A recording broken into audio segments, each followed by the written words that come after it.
Hello everyone, welcome back to Ninja Prep. तो ये जो लेक्चर है न्यूक्लियर फिजिक्स का, इसके अंदर हम liquid drop model, shell model को डिस्कस करेंगे। इसके पहले वाले लेक्चर में यानी कि कल मैंने डिस्कस किया था गामा रेज को, और उसके अलावा जो न्यूक्लियर रिएक्शन है, कंजर्वेशन लॉज है, उनको मैंने डिस्कस कर लिया था। क्वेश्चन भी मैं आपको हैंड टू हैंड भी करा रहा हूँ और साथ में भी और इसके अलावा मैं क्वेश्चंस भी कराऊंगा। एक दो लेक्चर और लूंगा सो दैट आपका एक सब्जेक्ट पूरी तरह से कंप्लीट हो, आपको इधर उधर ना भागना पड़े। ठीक है, तो लिक्विड ड्रॉप मॉडल और शेल मॉडल के क्वेश्चंस की अगर मैं बात करूं तो बहुत ही बेसिक से क्वेश्चन इसके पूछे जाते हैं। थोड़ा बहुत हम थ्योरी डिस्कस करेंगे, देन हम ये देखेंगे कि क्वेश्चन इसके किस तरह से पूछे जाते हैं। जो लिक्विड ड्रॉप मॉडल है, शेल मॉडल है, इसके साथ साथ बहुत सारे और मॉडल आए। अगर हम बात करें तो लगभग 5 मॉडल को हम डिस्कस करते हैं। एक होता है अल्फा पार्टिकल मॉडल, एक होता है डिसइंटीग्रेशन मॉडल, एक होता है शेल मॉडल, एक होता है लिक्विड ड्रॉप मॉडल और एक होता है कलेक्टिव ड्रॉप मॉडल। इनमें से ज्यादातर जो क्वेश्चन पूछे जाते हैं वो liquid drop model, shell model, collective model से थोड़े बहुत क्वेश्चन पूछे जाते हैं। सबसे पहले हम लोग स्टार्ट करेंगे लिक्विड ड्रॉप मॉडल से, फिर हम शेल मॉडल को डिस्कस करेंगे। तो लिक्विड ड्रॉप मॉडल का नाम लिक्विड ड्रॉप मॉडल क्यों है, सबसे पहले हम इसको डिस्कस कर लें। यहाँ पर लिक्विड ड्रॉप मॉडल इसका नाम इसलिए रखा गया क्योंकि ये माना गया कि जो न्यूक्लियस है वो किसकी तरह बिहेव कर रहा है, वो लिक्विड ड्रॉप की तरह बिहेव कर रहा है। किसकी तरह बिहेव कर रहा है? Behaves like a liquid drop, behaves like a liquid drop. Nucleus जो है वो लिक्विड ड्रॉप की तरह बिहेव कर रहा है, और लिक्विड ड्रॉप में जो जो प्रॉपर्टीज होती हैं तो वैसे उसको कंपेयर करके निकाला गया। तो न्यूक्लियस की काफी सारी प्रॉपर्टीज लिक्विड ड्रॉप मॉडल से आ गई। न्यूक्लियस की काफी सारी प्रॉपर्टीज को हम लिक्विड ड्रॉप मॉडल से फाइंड आउट कर पाए, है ना। और कुछ ऐसी प्रॉपर्टीज थी जैसे कि मैग्नेटिक मोमेंट, क्वाड्रुपोल मोमेंट हो गया, स्पिन पैरिटी हो गया, हाई स्टेट एनर्जी लेवल के लिए जो न्यूक्लियाई है वो हो गए, है ना, और एक्साइटेड स्टेट। तो वो जो कुछ प्रॉपर्टीज है वो डिफाइन नहीं कर पाया, पर काफी सारी प्रॉपर्टीज को जो लिक्विड ड्रॉप मॉडल वो डिफाइन कर गया। क्योंकि जब हमने ये माना कि लिक्विड ड्रॉप की तरह बिहेव कर रहा है। अब लिक्विड ड्रॉप क्या होती है? वो गोल होती है। लिक्विड ड्रॉप क्या होती है? गोल होती है। तो इसमें क्या क्या कंसिडर किया जाता है? इसमें कंसिडर किया जाता है कि इस लिक्विड ड्रॉप के अंदर जो इसकी डेंसिटी है वो कांस्टेंट है। डेंसिटी कांस्टेंट है, तो डेंसिटी कांस्टेंट होने से जो वॉल्यूम है वो मास अपॉन वॉल्यूम, डेंसिटी किसके बराबर होती है? मास पर यूनिट वॉल्यूम। और डेंसिटी कांस्टेंट हो गई तो मास प्रोपोर्शनल हो जाता है किसके? वॉल्यूम के। तो ठीक इसी तरह से ये माना गया कि डेंसिटी जैसे लिक्विड ड्रॉप मॉडल के अंदर कांस्टेंट है, यानी कि वो इनकम्प्रेसिबल है लिक्विड ड्रॉप में, तो उसी तरह से न्यूक्लियस के अंदर भी जो उसकी डेंसिटी है वो उसके सेंटर से लेके और उसके रेडियस तक, मतलब सरफेस तक ऑलमोस्ट कांस्टेंट चलती है। उसके बाद उसकी डेंसिटी गिरती है, एक पर्टिकुलर रेंज तक डेंसिटी कांस्टेंट रहती है। तो डेंसिटी कांस्टेंट रहेगी तो वॉल्यूम प्रोपोर्शनल हो जाएगा एटॉमिक मास के, जो हम पहले भी डिस्कस कर चुके हैं। उसके बाद जिस तरह से लिक्विड ड्रॉप के अंदर जो एक लिक्विड की ड्रॉप है वो बहुत सारे लिक्विड ड्रॉप से घिरी हुई रहती है। तो बहुत सारे लिक्विड ड्रॉप्स हैं, एक जैसे ही जब पार्टिकल होंगे तो वो कौन सा फोर्स लगाते हैं? कोहेसिव फोर्स लगाते हैं। तो चारों तरफ से एक ही तरह का फोर्स लग रहा है तो वो सिमेट्रिक फोर्स हो गया। सिमेट्रिक फोर्स हो गया तो उनके बीच की बॉन्डिंग बहुत अच्छी होती है। तो ठीक उसी तरह से न्यूक्लियस के अंदर भी जो पार्टिकल्स हैं, जो न्यूट्रॉन प्रोटॉन है या जिनको न्यूक्लियन कहें, उनके अंदर भी चारों तरफ न्यूक्लियॉन्स ही होते हैं, तो उनके अंदर भी कोहेसिव फोर्स होते हैं, यानी कि सिमेट्रिक बॉन्डिंग उनके बीच में होती है, जिसकी वजह से वो एक दूसरे से बंधे हुए होते हैं। और जो उसका शेप है वो स्फेरिकल हो जाता है। शेप उसका कैसा हो जाता है? स्फेरिकल हो जाता है। ठीक है, तो ऐसे ही जैसे हम बात करते हैं कि लिक्विड के लिए उसकी latent heat of vaporisation constant होती है। लेटेंट हीट का मतलब क्या होता है? जब भी कोई भी लिक्विड जब अपनी फेस चेंज करता है, फेस चेंज का मतलब वो गैस से या स्टीम से लिक्विड बन रहा है, या लिक्विड से क्या बन रहा है? वो आइस बन रहा है। तो जब वो फेज का चेंज हो रहा है तो उस केस में जो टेम्परेचर है वो चेंज नहीं होता। टेम्परेचर चेंज नहीं होता तो उसको हम बोलते हैं latent heat of vaporisation. Temperature change नहीं होता तो क्या होता है? Latent heat of vaporisation. तो जैसे ही कोई लिक्विड अपने फेज को चेंज करता है तो वहां पर हीट जो आती है वो आती है लेटेंट हीट ऑफ वेपोराइजेशन। ठीक उसी तरह से यहां पर भी जो जब कोई न्यूक्लियाई पर बॉम्बार्डमेंट कराया जाता है ना, बॉम्बार्डमेंट कराया जाता है, तो वो क्या होता है? वो दूसरे न्यूक्लियाइज में टूट जाता है। न्यूट्रॉन का बॉम्बार्डमेंट कराएंगे तो वो दूसरे न्यूक्लियाइज में टूट जाता है, और उस न्यूक्लियस रिएक्शन के अंदर एनर्जी एमिट होती है। तो वो एनर्जी का जो एमिशन है उसको किसके इक्विवेलेंट माना गया? लेटेंट हीट ऑफ वेपोराइजेशन के। फिर वो लेटेंट हीट ऑफ वेपोराइजेशन यहाँ पर वो बाइंडिंग एनर्जी पर न्यूक्लियन के बराबर होती है, और बाइंडिंग एनर्जी पर न्यूक्लियन को हम यहाँ पर कांस्टेंट के बराबर लेके चलते हैं। किसके बराबर लेके चलते हैं? कांस्टेंट। तो ये ऐसे कुछ अजम्पशंस थे जो लिक्विड ड्रॉप मॉडल के अंदर कंसीडर किए गए। लिक्विड ड्रॉप मॉडल के अंदर ये अजम्पशंस लेने के बाद यहाँ पर एक एनर्जी का फॉर्मूला दिया गया जिसको बाइंडिंग एनर्जी या सेमी इंपेरिकल फॉर्मूला कहा जाता है। बाइंडिंग एनर्जी या सेमी इंपेरिकल फॉर्मूला कहा जाता है। इस एनर्जी के फॉर्मूले के अंदर टोटल 5 टर्म आते हैं। टोटल कितने टर्म आते हैं? 5 टर्म आते हैं।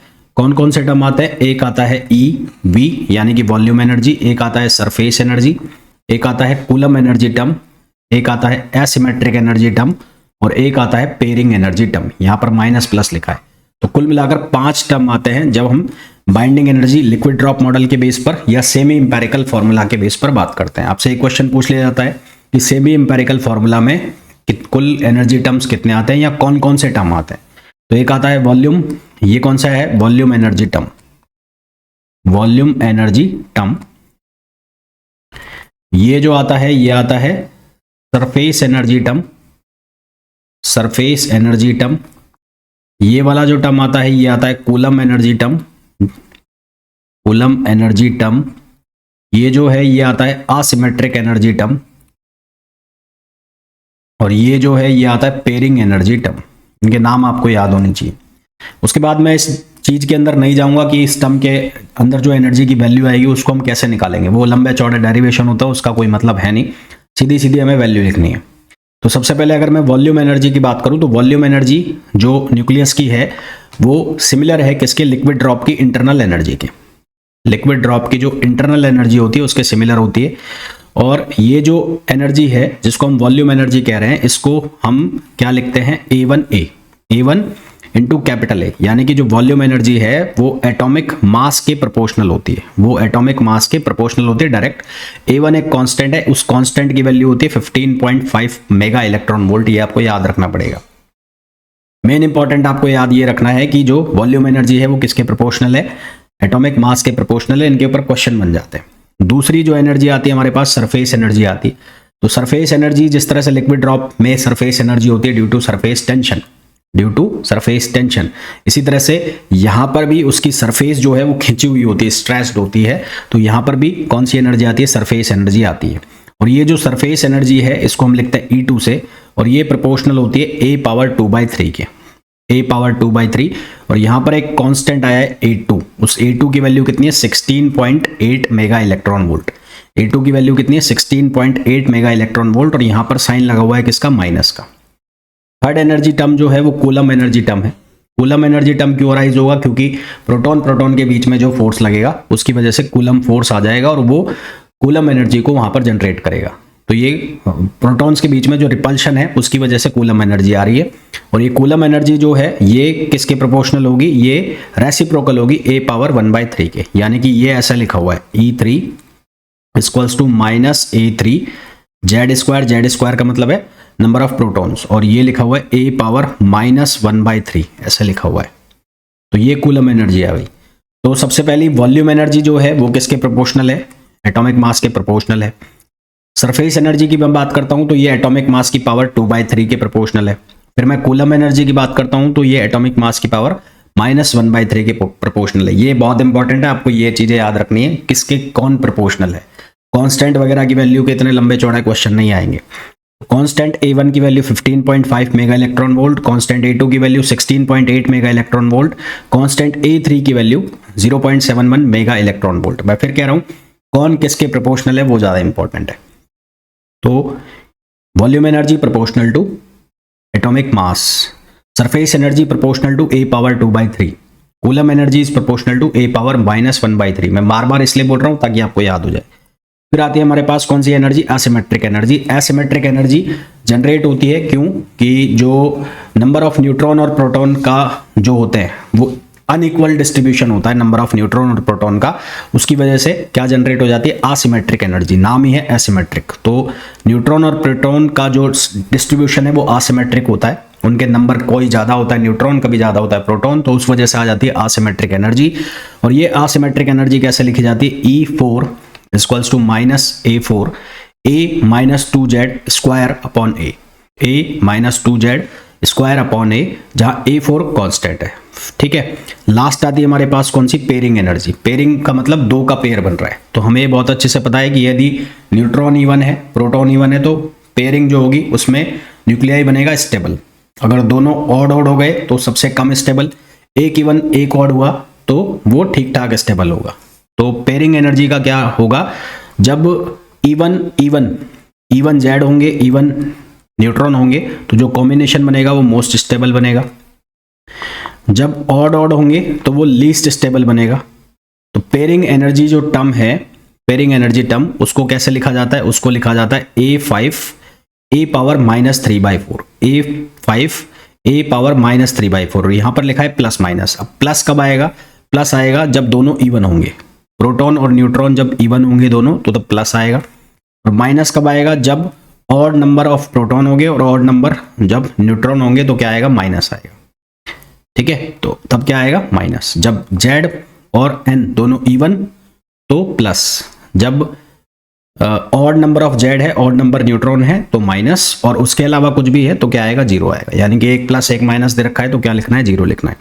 तो यदि हमारे पास पांचों एनर्जी टर्म को मैं यहां पर लिख लूं, तो सबसे पहला ये वाला कौन सा हो गया, ये हो गया वॉल्यूम एनर्जी टर्म जो प्रोपोर्शनल है A के। फिर कौन सा टर्म हो गया हमारे पास, सरफेस एनर्जी टर्म। ये surface energy term, surface energy term ये किसके प्रोपोर्शनल है, A पावर 2/3 के। फिर ये कौन सा टर्म आ गया, ये आ गया हमारे पास coulomb energy term, coulomb energy term, और ये किसके प्रोपोर्शनल आ रहा है A पावर -1/3 के, या रेसिप्रोकल है A पावर 1/3 के। फोर्थ टर्म है हमारे पास आसिमेट्रिक टर्म, आसिमेट्रिक टर्म। तो आसिमेट्रिक टर्म किसके बराबर आ रहा है, A - 2Z square upon A। Fifth term हमारे पास आ रहा है पेयरिंग एनर्जी टर्म, जो कि किसके प्रोपोर्शनल है, A power -3/4। I again repeat, कौन किसके प्रोपोर्शनल है आपको याद होना चाहिए। उसके बाद में बात करूं कि सेमी इंपेरिकल मास फॉर्मूला को मास फॉर्मूला में लिखना है, तो ये तो मैंने क्या निकाली, ये हमने लिखी थी ये वाली, ये क्या लिखी थी, न्यूक्लियर बाइंडिंग एनर्जी। तो मास फॉर्मूला में लिखना है तो बाइंडिंग एनर्जी को उसमें से क्या कर देंगे, माइनस कर देंगे। तो यहां जो हम मास लिखते हैं वो क्या लिखते हैं, ZmH - NMN, और उसमें से न्यूक्लियर एनर्जी को, बाइंडिंग एनर्जी को माइनस कर दो। तो बाइंडिंग एनर्जी को माइनस कर दोगे, यानी कि ये जो बाइंडिंग एनर्जी है माइनस हो गई, -A1A A2A ये माइनस हो गई, और अपॉन C² और कर दोगे तो बाइंडिंग एनर्जी भाई क्या होती है, mc², तो C² और कर दो, ये मैं लगाना भूल गया, C² अपॉन C² कर देना है पीछे वाले टर्म को। तो यहां से क्या बन जाएगी हमारे पास, सेमी इंपेरिकल मास फॉर्मूला। ठीक है, क्वेश्चन कैसे बनेंगे वो सुनो। पहला जो है क्वेश्चन, उसमें बोला गया है, in liquid drop model the binding energy per nucleon can be compared. Binding energy per nucleon को किससे कंपेयर किया जाता है, मैंने आपको बताया था latent heat of vaporisation, latent heat of vaporisation. तो लेटेंट हीट ऑफ वेपोराइजेशन का मतलब क्या हो गया, जब लिक्विड किस में कन्वर्ट होगा, वेपर में कन्वर्ट होगा, तो उस टाइम टेम्परेचर कांस्टेंट रहता है, फेज चेंज होता है। तो उसी तरह से जब न्यूक्लियाई ब्रेक होता है तो रिएक्शन के अंदर एनर्जी एमिट होती है। दूसरा क्वेश्चन है, volume energy term of nucleus according to the liquid drop model. तो वॉल्यूम एनर्जी टर्म जो है वो किसके प्रोपोर्शनल है, ये एटॉमिक मास के प्रोपोर्शनल है। ए का मतलब है atomic mass. Volume energy per nucleon, यानी कि बाइंडिंग एनर्जी पर न्यूक्लियन, वो क्या जाएगा, कांस्टेंट लिक्विड ड्रॉप मॉडल में, तो ये क्या जाएगा, कांस्टेंट जाएगा। सरफेस एनर्जी टर्म किसके प्रोपोर्शनल होता है, वो प्रोपोर्शनल होता है A पावर 2/3 के, तो क्या आंसर आ जाएगा, A पावर 2/3। फिर सरफेस एनर्जी पर न्यूक्लियन, अब पूछा है सरफेस एनर्जी पर न्यूक्लियन, तो A पावर 2/3 में A का और डिवाइड कर दो, तो A का और डिवाइड कर दोगे तो ये क्या बन जाएगा, A पावर 2/3 -1, तो ये बन जाएगा A पावर -1/3। तो आंसर आ जाएगा B, है ना। इन चीजों के ऊपर ध्यान देना, सरफेस एनर्जी नाम देखते ही आंसर मत लगा देना A पावर 2/3, ऑप्शन में ये भी और गलत हो जाएगा, आत्महत्या हो जाएगी वो, पूरा पूरा पढ़ना उसको। इसी तरह से लिखा हुआ है coulomb energy term in the semi empirical formula, तो वो किसके प्रोपोर्शनल है, वो Z² अपॉन A पावर 1/3। देखो यहाँ पर A पावर 1/3 यहाँ पर भी लिखा हुआ है, A पावर 1/3 यहाँ पर भी लिखा हुआ है, पर वो पूरा फॉर्मूला क्या है, Z² में, तो Z² अपॉन A पावर 1/3। देखो यहाँ पर लिखा हुआ है फॉर्मूला, ये रहा Z² अपॉन A पावर 1/3। फिर उसके बाद नेक्स्ट द असिमेट्रिक एनर्जी, ये वाला कर लेते हैं, Z² अपॉन A पावर 1/3। हाँ, कूलम एनर्जी पर न्यूक्लियन। अब पर न्यूक्लियन का मतलब है वापस से किससे डिवाइड करना है, ए से डिवाइड करना है। तो क्या लिखा हुआ है, जेड स्क्वायर अपॉन ए पावर 1/3, और इसको भी डिवाइड कर दिया किससे, ए से। तो 1+3 प्लस कितना हो गया, 1 हो गया। तो 1+3 + 1 हो गया, ये हो गया ना, 1+3 + 1। तो यहां पर ये क्या बन जाएगा, ये बन जाएगा 3 + 1 4/3। तो ये 3/4 आएगा, यहां पर कुछ गड़बड़ है। Coulomb energy per nucleon, coulomb energy per nucleon, ये 1/3 है। तो 1/3 में ए और ऐड होगा ना, तो ये बन जाएगा 1/3 + 1, तो ये बनेगा 1+3/3 4/3 हो जाएगा। 4/3 आना चाहिए, 4/3 को अप्रोक्सीमेटली इक्वल्स टू 1 लिख लिया है यहाँ पर। ये बनेगा जेड स्क्वायर अपॉन ए, और ये हो जाएगा 4/3। 4/3 को ऑलमोस्ट इक्वल टू 1 लिखा है, तो आंसर ये आ जाएगा। फिर नेक्स्ट है the asymmetric energy in semi empirical mass formula appears due to. तो असिमेट्रिक एनर्जी किसकी वजह से डेवलप हो रही है, unequal number of protons and neutrons inside the nucleus. फिर नेक्स्ट क्वेश्चन है the asymmetric energy. Asymmetric energy जो है उसमें मास फॉर्मूला में किसके प्रोपोर्शनल है, तो a - 2z का whole square upon a, a - 2z का होल स्क्वायर अपॉन a। फिर पूछा है the asymmetric energy per nucleon. Again किसका डिवाइड कर दिया, a का डिवाइड कर दिया, तो ये क्या हो जाएगा, a - 2z square upon a square. a per nucleon करना है ना, तो हमारे पास असिमेट्रिक का फॉर्मूला क्या था, असिमेट्रिक का फॉर्मूला था हमारे पास a - 2z square upon a। तो पर न्यूक्लियन करना है तो a स्क्वायर बन जाएगा। तो हमारे पास सही आंसर जो हो जाएगा वो आ जाएगा डी, a - 2z का स्क्वायर अपॉन a स्क्वायर। ठीक है। Stable nuclei in general as, stable nuclei में क्या होगा, even number of protons and even number of neutrons, even number of protons and even number of neutrons, ये होंगे। फिर next है the pairing energy term in semi empirical mass formula for nuclei with odd Z and odd N. Odd Z है और odd N है, तो क्या होगा, वो माइनस में जाएगी, वैल्यू माइनस में जाएगी, तो वो क्या करेगी, जो बाइंडिंग एनर्जी है उसको क्या करेगी, रिड्यूस करेगी। तो reduces the nuclear binding energy, क्योंकि जब ऑड जेड होगा और ऑड एन होगा तो पेयरिंग एनर्जी की वैल्यू माइनस में लेंगे, माइनस में लेंगे तो वो ओवरऑल बाइंडिंग एनर्जी को क्या करेगी, रिड्यूस करेगी। Next question, the nuclear binding energy according to the semi empirical mass formula. तो सेमी इंपेरिकल मास फॉर्मूला के अकॉर्डिंग क्या फॉर्मूला है, A1A हर जगह लिखा हुआ है, A2 a पावर 2/3, तो ये तो काट दो, a पावर 1/3, ये यहाँ तक ठीक है। फिर -A3 Z square upon a power 1/3, ये भी Z square upon a power 1/3। फिर A4 में लिखा हुआ है a - 2z square upon a, - 2z square upon a। फिर फिफ्थ टर्म के अंदर लिखा है ± डेल, डेल का मतलब है पेयरिंग एनर्जी, तो यहाँ पर भी लिखा है ± डेल। तो ये तो दोनों ही ऑप्शन सेम है ना, इनमें कुछ डिफरेंस है क्या, ये दोनों ही सेम ऑप्शन लिखे हुए हैं ए और बी, तो ये ए भी सही है और बी भी सही है, इसमें कुछ डिफरेंस होना चाहिए तब आप डिफरेंशिएट कर सकते हो, अदरवाइज ये दोनों ही सेम हो गए। ठीक है, तो ये लिक्विड ड्रॉप मॉडल के क्वेश्चंस है और किस तरह से करना है आपको ये मैंने आपको बता दिया, ये आए हुए क्वेश्चंस है, इसी तरह से सीधे सीधे इसके क्वेश्चन पूछे जाएंगे। मैं फिर कह रहा हूं कि कौन सी एनर्जी किसके प्रोपोर्शनल है ये ध्यान रखना, उसके ऊपर ही क्वेश्चन बनेगा, इसके अलावा कुछ नहीं बनता इसमें, इसके आसपास कुछ भी नहीं बनेगा, सिर्फ कौन सी चीज किसके प्रोपोर्शनल है, न्यूमेरिकल भी गया तो उसके ऊपर जाएगा।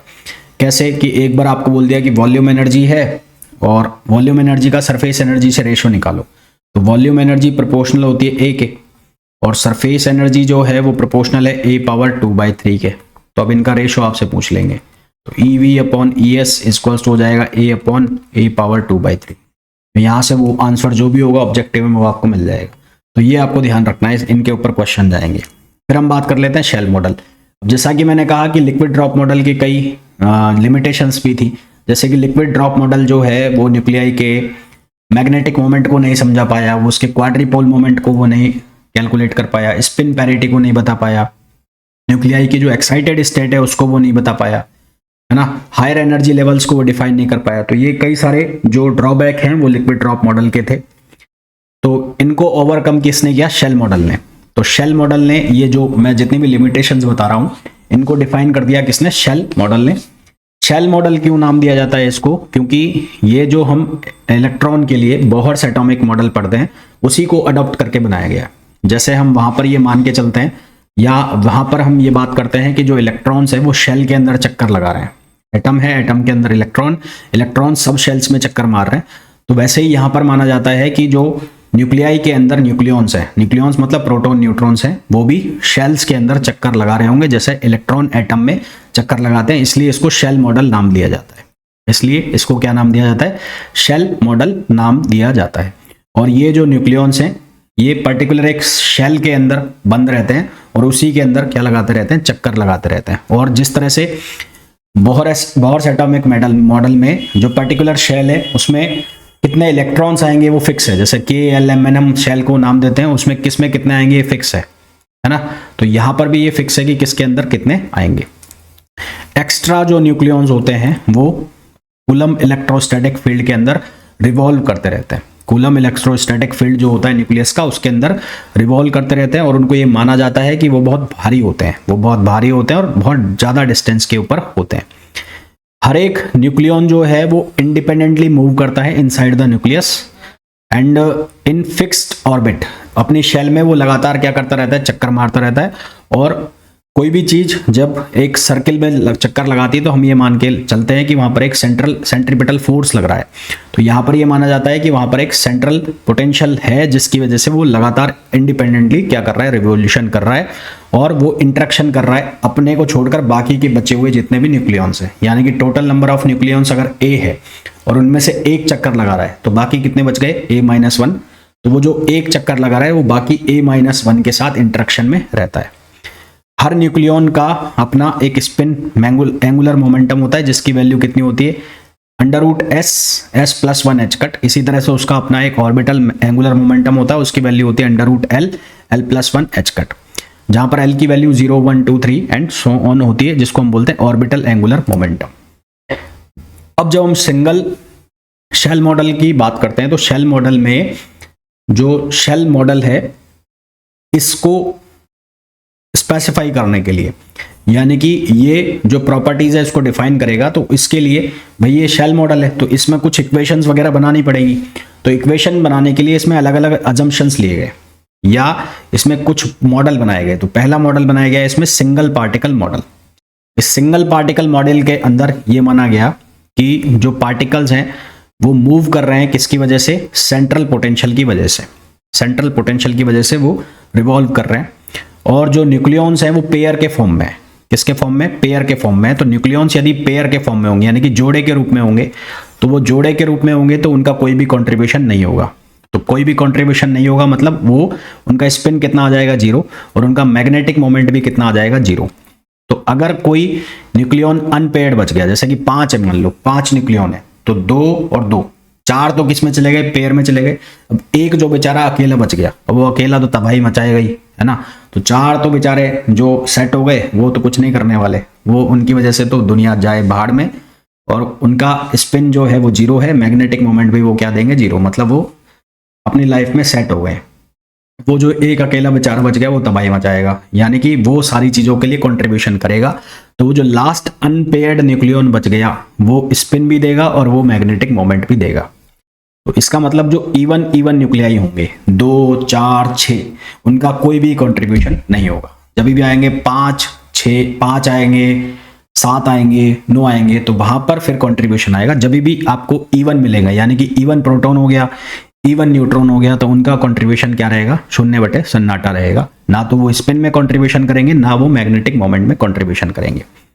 फिर इस मॉडल के अकॉर्डिंग, जो सिंगल पार्टिकल मॉडल की बात चल रही है, इसके अकॉर्डिंग न्यूट्रॉन और प्रोटॉन इंडिपेंडेंटली फिल होते हैं।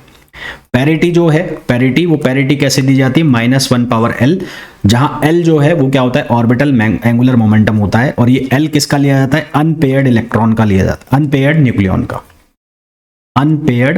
न्यूक्लियॉन का क्या लिया जाता है, orbital angular momentum. Magnetic moment जो है वो डिपेंड करता है J वैल्यू पर। J का मतलब होता है total angular momentum of a nucleus, जो कि लास्ट अनपेयर्ड इलेक्ट्रॉन न्यूक्लियॉन का ही होगा, बाकी तो सारे क्या हो गए, सेट हो गए। तो लास्ट अनपेयर्ड वाला है वो बहुत इंपॉर्टेंट रहेगा। मैजिक नंबर्स हमें डिड्यूस करना है, मैजिक नंबर 2, 8, 20, 28, 50, 82, 126, तो ये मैजिक नंबर होते हैं। मैजिक नंबर के लिए हमने ऑलरेडी बात की है कि जब भी मैजिक नंबर आएंगे तो वो न्यूक्लियाई स्टेबल होगा इन कंपैरिजन टू उसके आसपास वाले न्यूक्लियाई से। तो शेल मॉडल से सबसे पहले हम मैजिक नंबर को निकालते हैं, जो कि लिक्विड ड्रॉप मॉडल से हम नहीं निकाल पाए। तो इसके लिए 3 तरह के जो अलग अलग साइंटिस्ट हैं उन्होंने अलग अलग मॉडल दिए। तो पहला मॉडल होता है इसमें इनफाइनाइट डेप्थ वेल पोटेंशियल। अब इसमें हम नहीं जाएंगे कि इसके अंदर क्या इक्वेशन बन रही है, सब कुछ नहीं जाएंगे हम।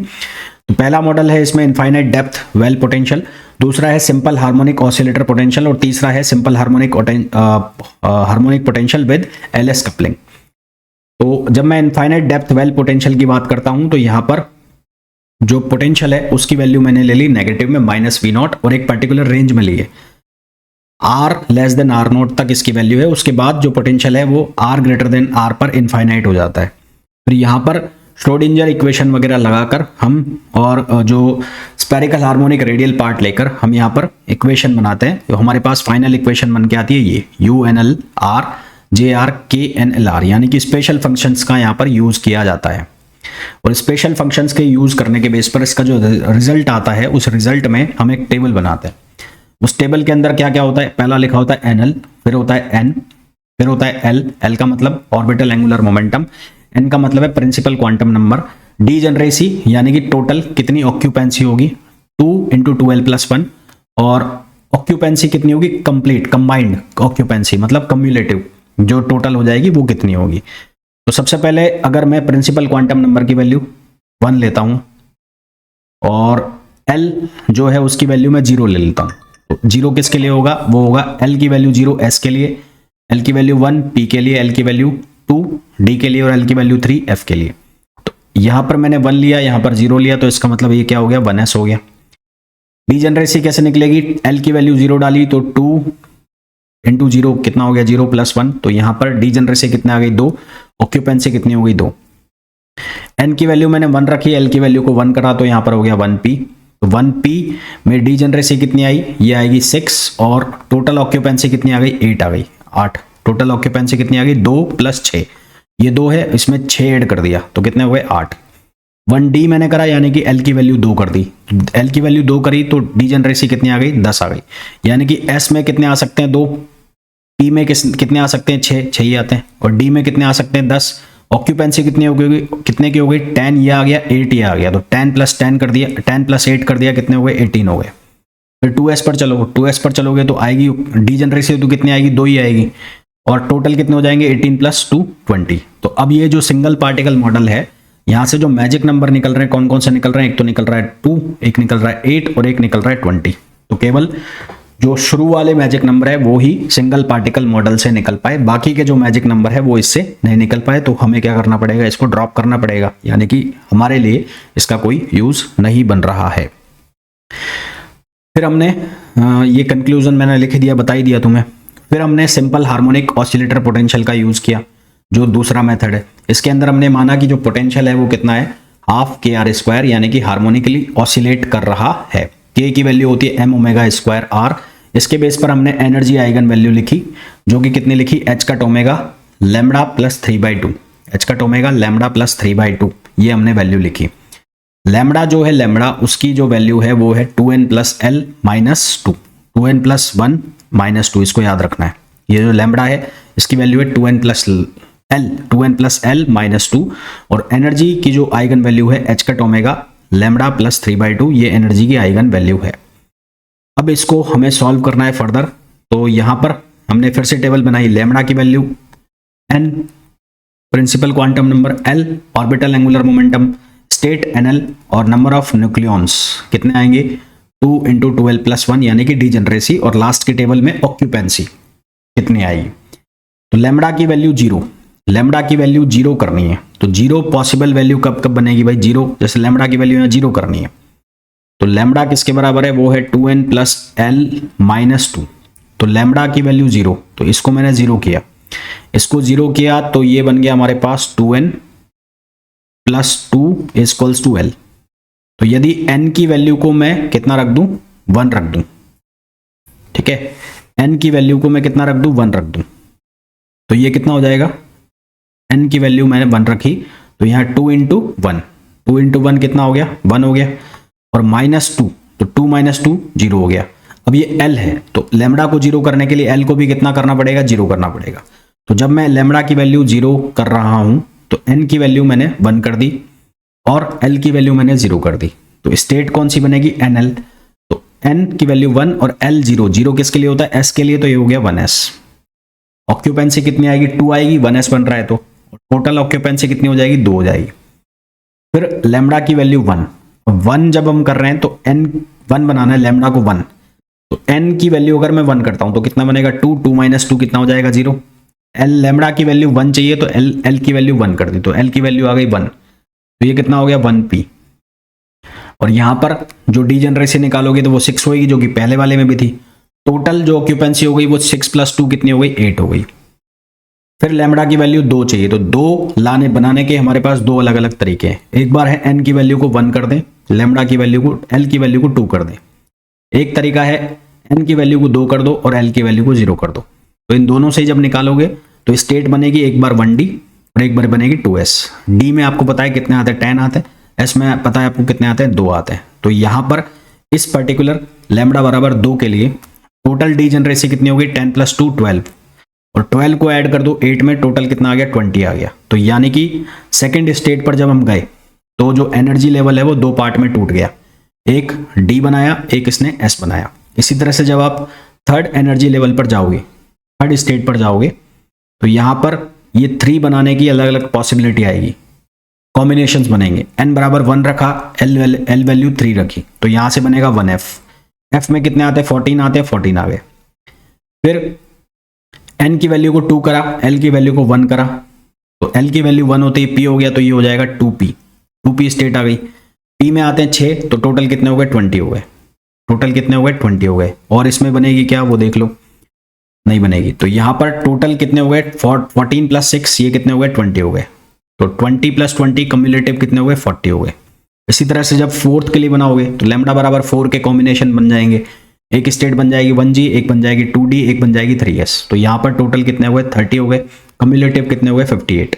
तो हमारे पास यहां पर जो मैजिक नंबर आ गए, कौन कौन से आ गए, एक आ गया 2, 8, फिर आ गया 20 आ गया, फिर उसके बाद कौन सा आ गया, 58 आ गया। यानी कि एक ज्यादा नंबर हमें मैजिक नंबर मिल गया। पर यहां से हमें यह भी पता लग रहा है जैसे जैसे हम हायर लेवल के अंदर जा रहे हैं, हायर स्टेट के अंदर जा रहे हैं, तो जो एनर्जी लेवल है वो टूट रहा है, यानी कि 2 एनर्जी लेवल बन रहे हैं और जो कंबाइंड एनर्जी है वो दोनों को मिलाकर आ रही है। फिर हमारे पास तीसरा मॉडल आया जिसको हमने कहा simple harmonic potential with LS coupling. तो इसमें यह माना गया कि केवल सेंट्रल पोटेंशियल की वजह से वो ही नहीं घूम रहा है, कौन, न्यूक्लियॉन, उसमें एक फोर्स भी लग रहा है जिसकी वजह से वो वहां पर रोटेट कर रहा है। तो यहां पर 2 चीजों की बात हुई, एक बात हुई मैग्नेटिक मोमेंट की और एक बात हुई किसकी, मैग्नेटिक फील्ड की। तो यदि मैग्नेटिक फील्ड है, ऑर्बिटल मोशन है, तो ऑर्बिटल मोशन की वजह से मैग्नेटिक फील्ड आएगा और स्पिन की वजह से मैग्नेटिक मोमेंट आएगा। तो यदि B is magnetic field due to orbital motion और MS is magnetic moment due to spin, तो एनर्जी का जो इंट्रैक्शन एनर्जी है वो किसके प्रोपोर्शनल हो जाती है, E interaction proportional to -MS और B इसके प्रोपोर्शनल हो जाती है। MS जो है वो किसके वजह से आया, स्पिन, तो MS प्रोपोर्शनल टू S, और मैग्नेटिक फील्ड किसके वजह से आया, ऑर्बिटल एंगुलर मोमेंटम, तो ये L के प्रोपोर्शनल।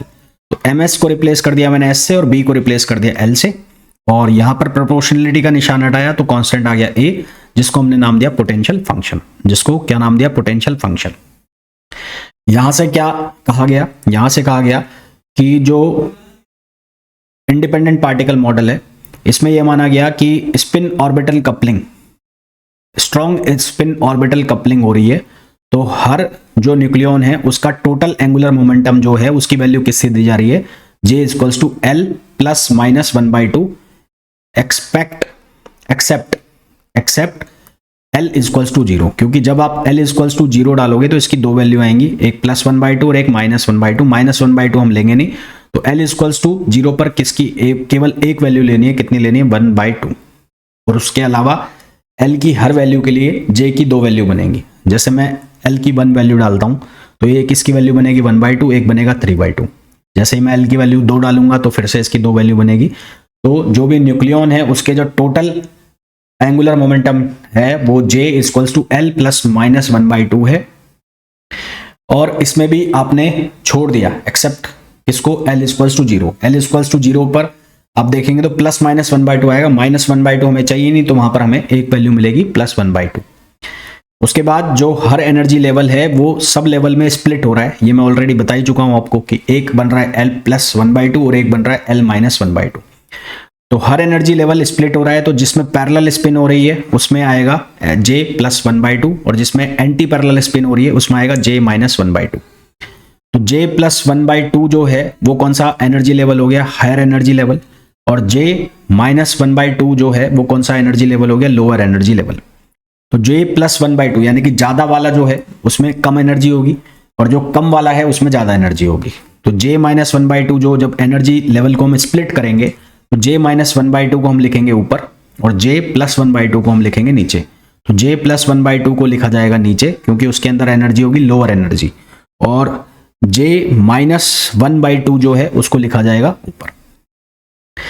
सेपरेशन बिटवीन टू सब लेवल्स, दो सब लेवल्स के बीच का जो सेपरेशन है वो रैपिडली इंक्रीज करेगा बाय 1 से, और जैसे ही L की value greater than equals to 4 हो जाएगी, L की value greater than equals to 4 हो जाएगी, तो जो सब लेवल्स हैं वो डिफरेंट सब शेल्स में लाई करेंगे। जो सब लेवल हैं वो डिफरेंट सब लेवल्स में लाई करेंगे, जैसे कि आपने यहां पर पढ़ा, यहां पर आपने देखा जैसे ही L की वैल्यू ज्यादा हुई, 4 से ज्यादा हुई, 4 या 4 से ज्यादा हुई, तो यहां पर G भी आ गया, D भी आ गया और S भी आ गया। तो सब लेवल्स जो हैं वो अलग अलग जो स्टेट्स हैं उनके अंदर लाई कर रहे हैं, ठीक है।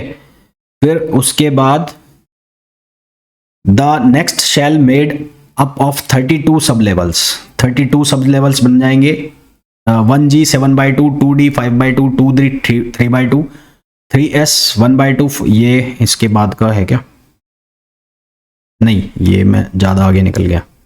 हाँ, each sub level can have maximum 2J plus 1 nucleons, 2J plus 1 nucleons of the same kind. It can accommodate 2J plus 1 protons and 2J plus 1 neutrons. एक शेल के अंदर 2J प्लस 1 जो न्यूट्रॉन्स और प्रोटॉन्स आ सकते हैं, कुल nucleons जो उसके अंदर आएंगे वो 2J प्लस 1 आएंगे। अब इसके अंदर अकोमोडेट किस तरह से किए जाते हैं वो देखो। सबसे पहला केस हमने पढ़ा था लैम्बडा इक्वल्स टू 0 वाला, तो लैम्बडा इक्वल्स टू 0 वाला केस जो था उसमें बना था 1S। 1S में कितने आ सकते हैं, 2 आ सकते हैं। तो इसको लिखने का तरीका क्या होता है, NLJ। कैसे लिखा, NLJ। N का मतलब हो गया स्टेट, L का मतलब हो गया जो ऑर्बिटल एंगुलर मोमेंटम है, शेल आ जाएगा, और J का मतलब हो गया जो हम जे लिख रहे हैं L प्लस 1/2 या L माइनस 1/2 की वैल्यू जो हम लिखते हैं वो J हो जाता है, J। तो जब हमने लैम्बडा 0 लिया था तो उस केस में हमारे पास J बना था 1/2। J कितना बना था 1/2, और N की वैल्यू 1 थी, और S 0 हो गया, L 0 हो गया था तो वो बन जाएगा S। तो ये बना था 1S 1/2। तो ये 1/2 किसको शो करता है, 1/2 J को शो करता है। तो टोटल ऑक्यूपेंसी यानी कि कितने आ सकते हैं इसमें, 2J प्लस 1। 2J प्लस 1 का मतलब कितना हो गया, 2 हो गया, और वहां पर हमने कैसे निकाला था 2 × 12 + 1। तो बात तो वही आ रही है। तो टोटल ऑक्यूपेंसी कितनी आएगी, 2 आएगी जब लैम्बडा की वैल्यू 0 होगी। जब हमने लैम्बडा की वैल्यू को 1 किया था तो ये बनेगा 1P, और J की 2 वैल्यू आएगी, एक आएगा 3/2, एक आएगा 1/2। तो ये 2 लेवल में टूट गया। 3/2 वाला जो है वो नीचे आएगा, 1/2 वाला कहाँ हो जाएगा, ऊपर हो जाएगा। ऑक्यूपेंसी कैसे निकालेंगे, J की वैल्यू जब 3/2 है तो फॉर्मूला क्या है, 2J प्लस 1। तो J की वैल्यू 3/2 रखोगे तो एक में तो आएगा 4, और बाकी दूसरे में आएगा कितना, दूसरे में आएगा कितना 6। जब 1/एक बार रखोगे यहां पर J की वैल्यू 3/2 तो ये कितना बनेगा 4, और एक बार रखोगे 1/2 तो 1/2 रखोगे तो कितना बनेगा 2, क्योंकि P में टोटल कितने आ सकते हैं, P में टोटल आ सकते हैं 6। तो P के अंदर 4 एक बार आ गए और 2 एक बार आ गए, टोटल हो गए 6। और टोटल एक्यूपेंसी निकालनी है तो पीछे वाले 2 यानी कि लैम्बडा वाले 0 के 2 थे, और ये वाले और ऐड हो गए, उसके अंदर कितने 4 और ऐड हो गए, 6 और ऐड हो गए, तो टोटल कितने बन गए 8। तो इस तरह से 8 बन गए। फिर लैम्बडा बराबर 2 के लिए हमारे पास जो स्टेट बनी थी वो बनी थी 2S और 1D। तो 2S और 1D की जो है, 2S 1/2 बना था, D 2 पार्ट में टूटा था, 1D 5/2 और D 3/2। तो 1D 5/2 के अंदर कितना आएंगे 6 आएंगे, और 1D 3/2 के अंदर कितना आएंगे 4 आएंगे। तो टोटल कितने हो गए 6 और 4 10 और 2 12, 12 ये हो गए, और पीछे से कितने आ रहे 8, तो टोटल कितने हो गए 20। तो इस तरह से लैम्बडा बराबर 3 के लिए निकालोगे, तो 3 के लिए निकालोगे तो ये 2P और 1F लेवल में स्प्लिट होंगे। तो इस तरह से ये स्प्लिट होते जाएंगे और यहां से मैंने आपको ऑलरेडी बता ही दिया है कि किस तरह से ये लेवल में टूटेंगे। ठीक है, तो यहां से हमारे पास जो टोटल जो मैग्नेटिक हमारे पास मैजिक नंबर्स हैं वो सारे के सारे यहां से बनते चले गए। अब यहां देखो लेवल जो है उनमें सब लेवल्स किस तरह से बनाए हैं। 1s का मतलब है जब s की वैल्यू 0, l की वैल्यू 0, तो वहां पर हमारे पास एक ही एनर्जी लेवल बनेगा, उसको हम स्प्लिट नहीं करेंगे। फिर जैसे ही हम 1p पर गए तो हमने एनर्जी लेवल बनाए 3/2, 1/2, 3/2 नीचे आएगा, 1/2 ऊपर जाएगा। फिर हम 2s 1d का देख रहे थे, 2s 1d में 2s का तो 2s बनेगा, 1d के 2 बन जाएंगे, एक 5/2, 3/2। तो जो 5/2 है वो कहाँ आएगा, नीचे आएगा, 3/2 ऊपर जाएगा। ये हुंड रूल के अकॉर्डिंग जो सब लेवल्स है वो बन रहे हैं। तो देखो यहाँ पर सारे मैजिक नंबर मिल गए, 2, 8, 20, 28, 50, ये सारे के सारे मैजिक नंबर यहाँ पर मिलते चले गए। तो इस तरह से हमें इनके मैजिक नंबर्स बनाने होते हैं। अब यहाँ पर जो क्वेश्चंस बनेंगे, क्वेश्चंस हमें सॉल्व करना है कि यहाँ पर किस तरह से हम पैरिटी निकालते हैं, स्पिन निकालते हैं। सबसे पहले हम एप्लीकेशंस की बात कर ले तो स्पिन और पैरिटी का प्रेडिक्शन हमें करना है। स्पिन पैरिटी जो है, जो कि लिक्विड ड्रॉप मॉडल से हम नहीं निकाल पाए थे, उसको हम शेल मॉडल की हेल्प से इजीली फाइंड आउट कर सकते हैं। 3 केस यहां पर बनते हैं। एक बनता है इवन न्यूक्लियाई। इवन न्यूक्लियाई का मतलब क्या होता है कि यदि हमारे पास कोई एलिमेंट है, वो इस तरह से लिखा हुआ है ZXA, ऐसे कोई एलिमेंट लिखा हुआ है। Z का मतलब होता है नंबर ऑफ प्रोटॉन्स और A माइनस जेड का मतलब होता है नंबर ऑफ न्यूट्रॉन्स। तो Z मतलब होता है प्रोटॉन्स और A माइनस जेड ये होता है न्यूट्रॉन्स। तो अगर ये दोनों इवन है, मतलब Z की वैल्यू भी इवन है और N की वैल्यू भी इवन है, तो जो भी न्यूक्लियाई है उसका जो रिजल्टेंट स्पिन है, स्पेशली ग्राउंड स्टेट के अंदर, वो कितना होता है, 0 होता है। उसका जो रिजल्टेंट स्पिन है वो कितना होता है, 0 होता है।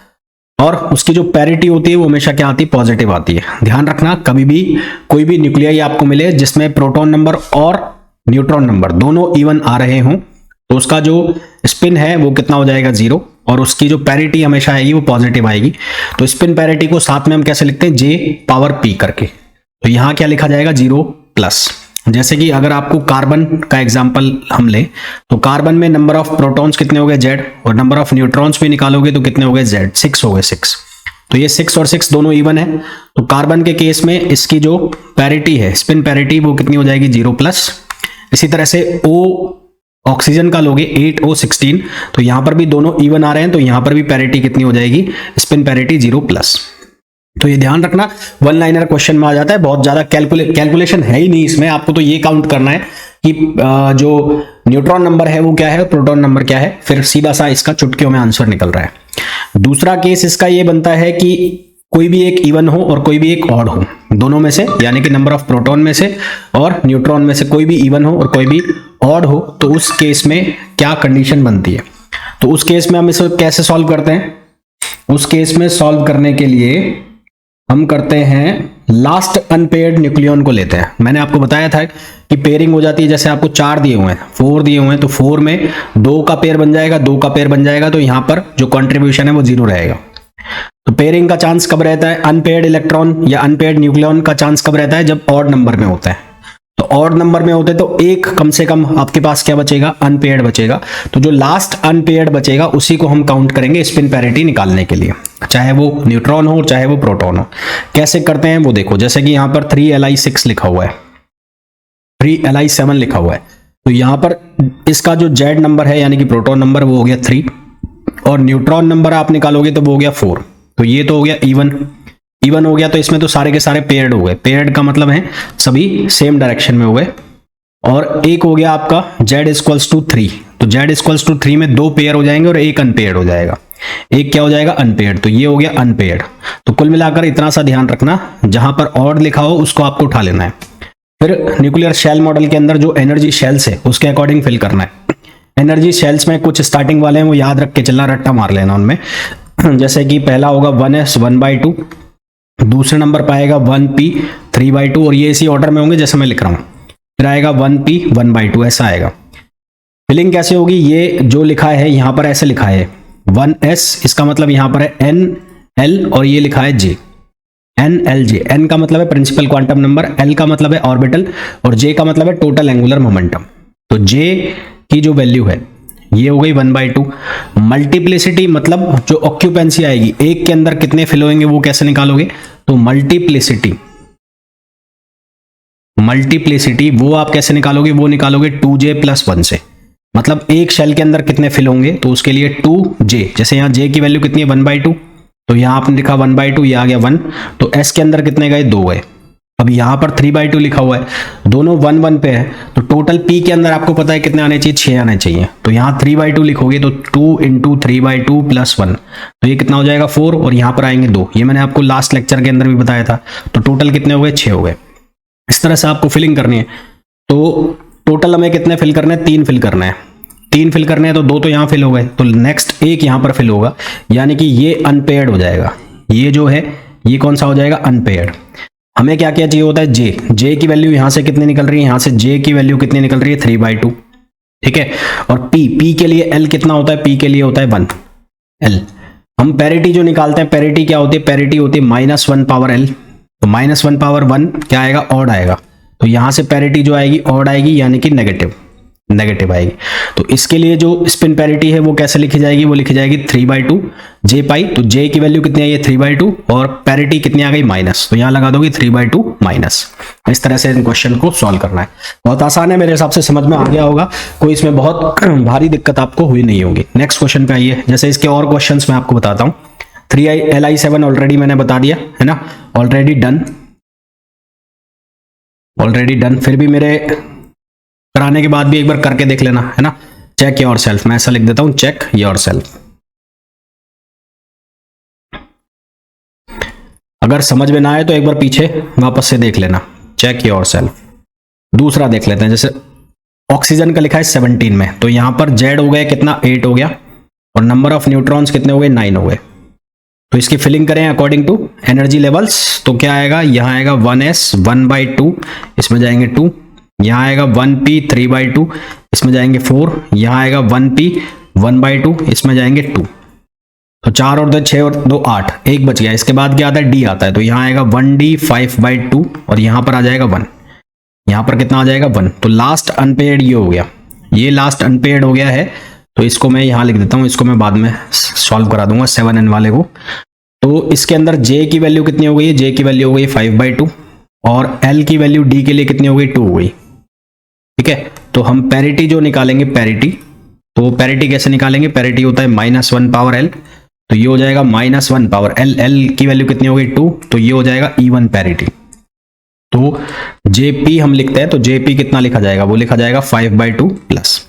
इस तरह से एक और एग्जांपल मैं आपको बताऊं, 7 क्या था n13, है ना, तो 7n13, तो यहां पर z कितना है, यहाँ z है 7, तो n हो जाएगा कितना 6।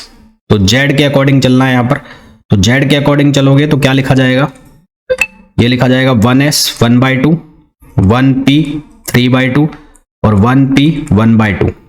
तो यहाँ 2 फिल हो गए, यहाँ पर 4 फिल हो गए, 4 2 6, और यहाँ 1 आ गया। तो ये लास्ट अनपेयर्ड ये हो गया। तो j की वैल्यू कितनी आ गई, j की वैल्यू आ गई 1/2, l की वैल्यू कितनी आ गई 1, तो पैरिटी कितनी हो जाएगी -1 पावर l। -1 पावर l का मतलब हो गया यहाँ पर ऑड पैरिटी आ जाएगी, माइनस में आएगी। तो लिखने का तरीका कैसे हो जाएगा, jp, तो ये क्या लिखोगे 1/2 माइनस। समझ आ गया, आराम से कर सकते हो। अब इसके अंदर कुछ एक्सेप्शनल केस होते हैं, वो रट्टा मारना है। एक्सेप्शनल केस जो होते हैं रट लेना उनको। एक्सेप्शनल केस कौन कौन से होते हैं, जैसे कि पहला मैं लिख रहा हूं 33 AS आर्सेनिक, और ये 75। इसमें Z का जो नंबर है, Z का वो है 33, और न्यूट्रॉन निकालोगे तो 75 - 33 करोगे तो 42। जो एक बार करके देख लेना, है ना, 42 न्यूट्रॉन्स आ गए। तो Z जो है वो क्या हो गया, वो हो गया यहाँ पर ऑड। तो इसके लिए जब आप फिलिंग करोगे तो क्या आएगा, यहाँ पर आएगा 1s 1/2, यहाँ पर 2 आएंगे, फिर आएगा 1p 3/2, यहाँ पर कितना आएंगे 4 आएंगे, फिर आएगा 1p 1/2, यहाँ पर कितना आएंगे 2 आएंगे, फिर आएगा 1d 5/2, 5/2 में कितना आएंगे 6 आएंगे, फिर उसके बाद आता है 2s 1/2, यहाँ पर कितने आएंगे 2 आएंगे, फिर आएगा 1d 3/2, 1d 3/2, इसमें आएंगे 4, है ना। तो d के अंदर टोटल कितने आते हैं, d के अंदर आते हैं टोटल 6, तो 6 और 4 10, ये हो गए ना 10, 6 यहाँ पर आ गए, d यहाँ 4 यहाँ पर आ गए, 1 का ये 1 का ये, तो टोटल 10 हो गए। फिर आएगा कितना 1f, तो 1f 1/2, इसके अंदर आएंगे 8, और फिर 2p 3/2 इसके अंदर आएंगे 4, 2p 3/2 इसके अंदर आएंगे 4, और फिर हमारे पास आ गया 1f 5/2 और इसके अंदर आएंगे 1। तो लास्ट अनपेड हो गया, काउंट कर लो, 2 और 4 6, 4 2 6, 6 और 2 8, 8 से 14, 14, 14 और 2 16, 6 16, 16 और 4 20, 28, 4 32 और 1 33। तो ये लास्ट अनपेड हो गया। तो J की वैल्यू यहां से कितनी दिख रही है, यहां से दिख रही है 5/2, और L की वैल्यू जो है F के लिए कितनी होगी, L की वैल्यू F के लिए होती है 3, तो ये 3 हो गया। तो पैरिटी जो निकलेगी वो निकलेगी -1 पावर L, तो ये आ जाएगा ऑड पैरिटी, ऑड पैरिटी आ जाएगा। तो अब क्या लिखोगे, JP लिखोगे, JP। तो यहां से कितनी आनी चाहिए, ये 5/2 माइनस आनी चाहिए, ये हमारा आंसर आना चाहिए। बट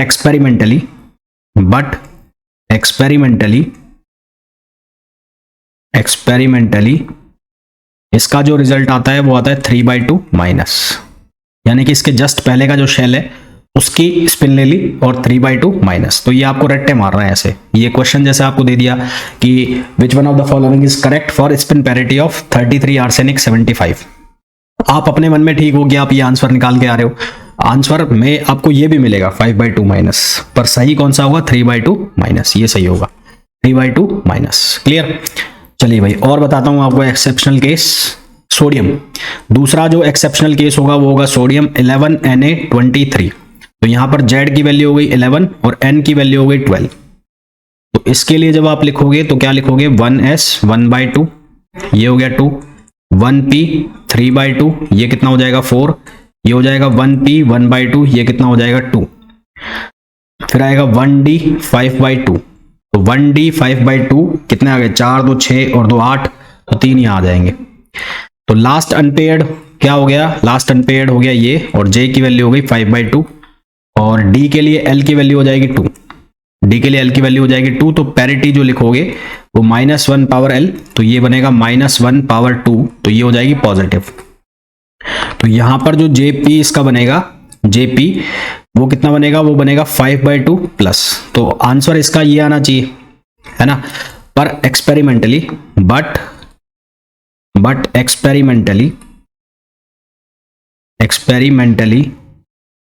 एक्सपेरिमेंटली इसका आंसर आएगा 3/2 प्लस, ये आंसर आएगा 3/2 प्लस, ये इसका आंसर आएगा एक्सपेरिमेंटली। क्लियर। तो ये एक्सेप्शनल केस है, ध्यान रखना। एक और बता रहा हूं मैं, 22 mn और 55। अब इसका मैं काउंट आपको नहीं करके बता रहा हूं, इसको सॉल्व करके नहीं बता रहा हूं, इसका सॉल्व आप खुद कर लेना। इसका जब आप रिजल्ट निकालोगे तो आना चाहिए इसका कितना, 7/2 माइनस आना चाहिए। बट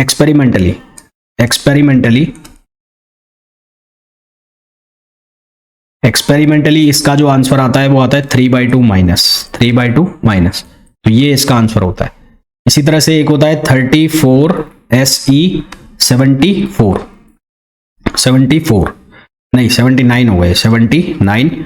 तो यहां पर जब इसका आंसर निकालोगे तो इसका आप आंसर निकालोगे तो ये आएगा 9/2 प्लस। पर एक्सपेरिमेंटली जब इसका आंसर निकालोगे, एक्सपेरिमेंटली इसका आंसर आएगा 7/2 प्लस। अब इनको याद रखना भाई, ये जो है इनको याद रखना, मैं बॉक्स में भी बंद कर देता हूं। ये एक्सेप्शनल केस है, ये सारे चारों पांचों जो हैं एक्सेप्शनल केस हैं, सारे के सारे नहीं होते हैं, जो 4-5 है इनको याद रखना है, इनको रट्टे मारना है भाई, है ना। MTR मतलब मुझे तो रटो। यहां पर भी MTR, ये 55 लिखा हुआ है इसके आगे, ये 55 है, इसको रट्टा मारना है। MTR यहां पर ये हो गया, इसको रट्टा मारना है, MTR मुझे तो रटो। ऐसे एक और बता दिया मैंने, है ना। तो टोटल 5 बताया मैंने शायद, 1 2 3 कितने बताएं, एक ये हो गया, एक ये है, और बाकी 4 ये हो गए, सेकंड थर्ड फोर्थ, है ना, और फोर्थ ही हुआ। हाँ, 4 बता दिए मैंने आपको, तो चारों याद करना है। एक्सेप्शनल केस है। तो ये केस कौन सा हो गया, जब या तो Z इवन हो या Z ऑड हो, मतलब दोनों में से कोई भी एक ऑड हो और एक इवन हो, एक सिंगल अनपेयर्ड इलेक्ट्रॉन बचे, तो उस केस में स्पिन पैरिटी कैसे निकाला जाता है। फिर नेक्स्ट आता है हमारे पास ऑड न्यूक्लियाई, यानी कि Z भी ऑड हो रहा है और इवन, और जो नंबर ऑफ प्रोटॉन्स है वो ऑड हो रहे हैं और न्यूट्रॉन्स भी क्या हो रहे हैं, ऑड हो रहे हैं। तो दोनों ऑड होंगे तो सम जो बनेगा वो इवन बन जाएगा। तो इसको कैसे सॉल्व करते हैं, तो इसमें दोनों ही जब ऑड होंगे तो दोनों को ही काउंट करना पड़ेगा। यहां पर आप इसको दो तरीके से सॉल्व कर सकते हो। इसमें एक रूल लगता है जिसको कहते हैं नॉर्देन्स रूल, नॉर्दियम्स रूल। अब इस रूल को दो तरीके से लिखा जाता है, मतलब कोई इसको कैसे सॉल्व करता है, कोई इसको कैसे सॉल्व करता है। दोनों में से आप जो आपको अच्छा लगे वैसे आप इसको ऑप्ट कर सकते हो। जैसा कि यहां पर लिखा हुआ है, यहां पर लिखा हुआ है जेपी। जेपी का मतलब होगा प्रोटॉन का एंगुलर मोमेंटम, जेएन का मतलब होगा प्रोटॉन का न्यूट्रॉन का एंगुलर मोमेंटम, एलपी का मतलब होगा प्रोटॉन का ऑर्बिटल एंगुलर मोमेंटम, एलएन का मतलब होगा न्यूट्रॉन का ऑर्बिटल एंगुलर मोमेंटम। तो पहला तरीका जो पहला मेथड है, फर्स्ट मेथड, उसमें मैं ये बता रहा हूं कि सबका सम करना है, JP plus JN plus LP plus LN. Again I repeat, JP is angular momentum, total angular momentum of proton, JN neutron के लिए angular momentum, orbital angular momentum LP proton के लिए, और ऑर्बिटल एंगुलर मोमेंटम न्यूट्रॉन के लिए LN. इनका सबका sum करना है पहले। यदि ये सम ऑड आ जाता है, यदि ये सम ऑड आ जाता है तो जे की जो वैल्यू बनेगी वो बनेगी जेपी प्लस जेएन, जे की जो वैल्यू बनेगी वो बनेगी जेपी प्लस जेएन। और यदि ये सम इवन आ जाता है तो जे की जो वैल्यू बनेगी mod of JP minus JN, mod of JP minus JN. Parity जो लिखी जाएगी वो लिखी जाएगी -1 power LN plus LP, parity जो लिखी जाएगी -1 पावर एलएन प्लस एलपी। और इसकी जो ग्राउंड स्टेट बनेगी वो यहां से जो जे की फाइनल वैल्यू आएगी उसके साथ पैरिटी। एक मेथड तो ये हो गया, एक मेथड ये हो गया। दूसरा मेथड जो इसका है उसके अकॉर्डिंग आप क्या कर सकते हैं, दूसरे मेथड के अकॉर्डिंग मैं बात कर रहा हूं, तो हम एन की वैल्यू निकालेंगे, एन की वैल्यू। सेकंड मेथड में लिख दूं, सेकंड मेथड, सेकंड मेथड।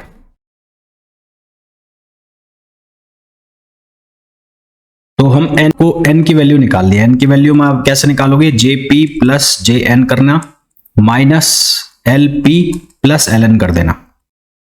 अब यदि पहला केस फर्स्ट, यदि ये डिफरेंस जीरो आ जाता है, यदि ये डिफरेंस क्या आ जाता है, जीरो आ जाता है, तो जे की जो वैल्यू लिखोगे आप वो क्या लिखोगे, वो लिखोगे J1 माइनस J2। और इसकी जो पैरिटी आएगी वो क्या आएगी, पैरिटी इसकी ऑड आएगी। ठीक है, इसकी पैरिटी आएगी ऑड, निकाल भी लेंगे तो उससे भी ऑड ही मिलेगी हमें। इसको हम बोलते हैं स्ट्रॉन्ग रूल। इसको हम क्या बोलते हैं, इसको हम बोलते हैं स्ट्रॉन्ग रूल, स्ट्रॉन्ग रूल। दूसरा केस, यदि ये एन की वैल्यू प्लस माइनस 1 आती है, if N is equals to plus minus 1, N is equals to plus minus 1, यदि ये एन की वैल्यू प्लस माइनस 1 आती है और and N is equals to Z, N is equals to Z होते हैं, तो जे की वैल्यू हम क्या लिखेंगे, जे की वैल्यू लिखेंगे J1 plus J2 to J1 minus J2, J1 minus J2। और इसकी जो पैरिटी है, इसकी जो पैरिटी है वो क्या होगी, प्लस माइनस 1। और इसको हम क्या बोलेंगे, वीक रूल बोलेंगे। ये स्ट्रॉन्ग रूल हो गया, ये स्ट्रॉन्ग रूल हो गया, इसको हम क्या बोलेंगे, इसको बोलेंगे वीक रूल, इसको क्या बोलेंगे, weak rule. Case third, case third, third case के अंदर इफ n is equals to plus minus 1 and n is not equals to z, n और z इक्वल नहीं है, तो j की जो वैल्यू आएगी उसको हम क्या लिखेंगे, jp plus jn minus 1, jp plus jn minus 1। और पैरिटी जो होगी उसको हम क्या लिखेंगे, पॉजिटिव लिखेंगे, पैरिटी को क्या लिखेंगे, पॉजिटिव। ठीक है, तो दोनों में से कोई सा भी मेथड आप ऑप्ट कर सकते हैं। एक मेथड जो मैंने ये वाला लिखा, ये वाला, जिसमें इन सबका सम कर दो, ऑड आएगा तो जे की वैल्यू जेपी प्लस जेएन, और अगर इवन आएगा तो जे की वैल्यू जेपी माइनस जेएन, जे की वैल्यू जेपी माइनस जेएन। इन दोनों तरीके से कैसे भी आप निकाल सकते हो। एग्जांपल के लिए अगर लूं मैंने यहां पर लिया 5b10 बोरोन का एग्जांपल लिया, तो यहां पर न्यूट्रॉन भी कितने हैं, 5 है, और प्रोटॉन भी कितने हैं, 5 है। ठीक है, न्यूट्रॉन भी कितने हैं, 5 है, और प्रोटॉन भी कितने हैं, 5 है। तो न्यूट्रॉन के लिए एनर्जी लेवल्स को मैं फिल करूं तो 1s 1/2 और 1p 3/2। तो यहां Jn की वैल्यू कितनी आ गई, 3/2, Jp की वैल्यू कितनी आ गई, 3/2, Ln की वैल्यू कितनी आ गई, 1, Lp की वैल्यू कितनी आ गई, 1। तो अगर हम फर्स्ट मेथड से चलते हैं तो Jn plus Jp, Ln plus Lp करते हैं तो 5 आएगा। 5 का मतलब ऑड, ऑड के केस में क्या करना है, दोनों का सम करना है। दोनों का सम कर दिया तो इसकी पैरिटी कितनी, स्पिन कितना बन गया, 3।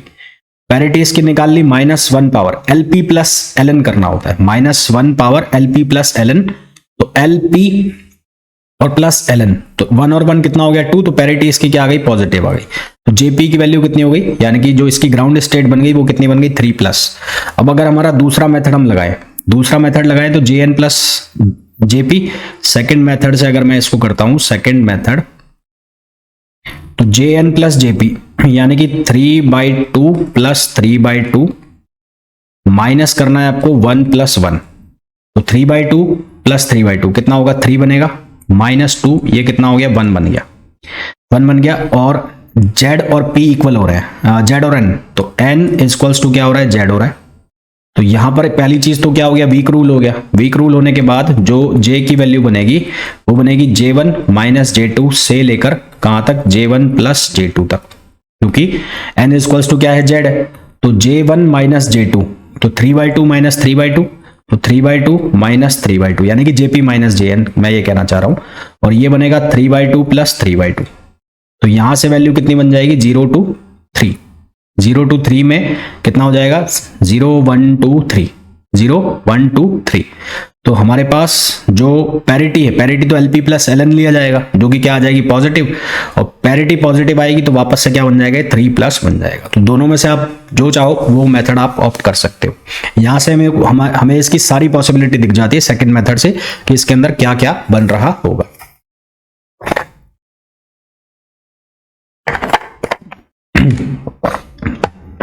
कुछ एग्जांपल्स लेते हैं, उससे ज्यादा क्लियर हो जाएगा। जैसे कि मैंने एग्जांपल लिया 19K42, तो यहां पर Z की वैल्यू कितनी है 19 है, और N की वैल्यू आप निकालोगे तो 42 माइनस 19 करोगे तो ये बनेगा 23। तो इसकी फाइनल स्टेट निकालनी है Z के लिए, Z के लिए निकालोगे तो ये बनेगा कितना 1s 1/2, इसके अंदर 2 आएंगे, फिर आएगा 1p 3/2, फिर आएगा 1p 1/2, फिर आएगा 1d 5/2। तो यहां से कितने हो गया, यहां आ गया 2, यहां आ गया 4, 6 हो गए, यहां पर आ गया 2 8 हो गए, यहां पर आ जाएगा 6 कितना हो गया 14, फिर उसके बाद आएगा 2s 1/2, यहां अगेन कितने आ गए 2 आ गए, फिर आएगा 1d 3/2, 1d 3/2, टोटल d के अंदर 10 आने चाहिए, तो यहां कितना हो गया 3। तो ये इसका लास्ट अनपेयर्ड हो गया।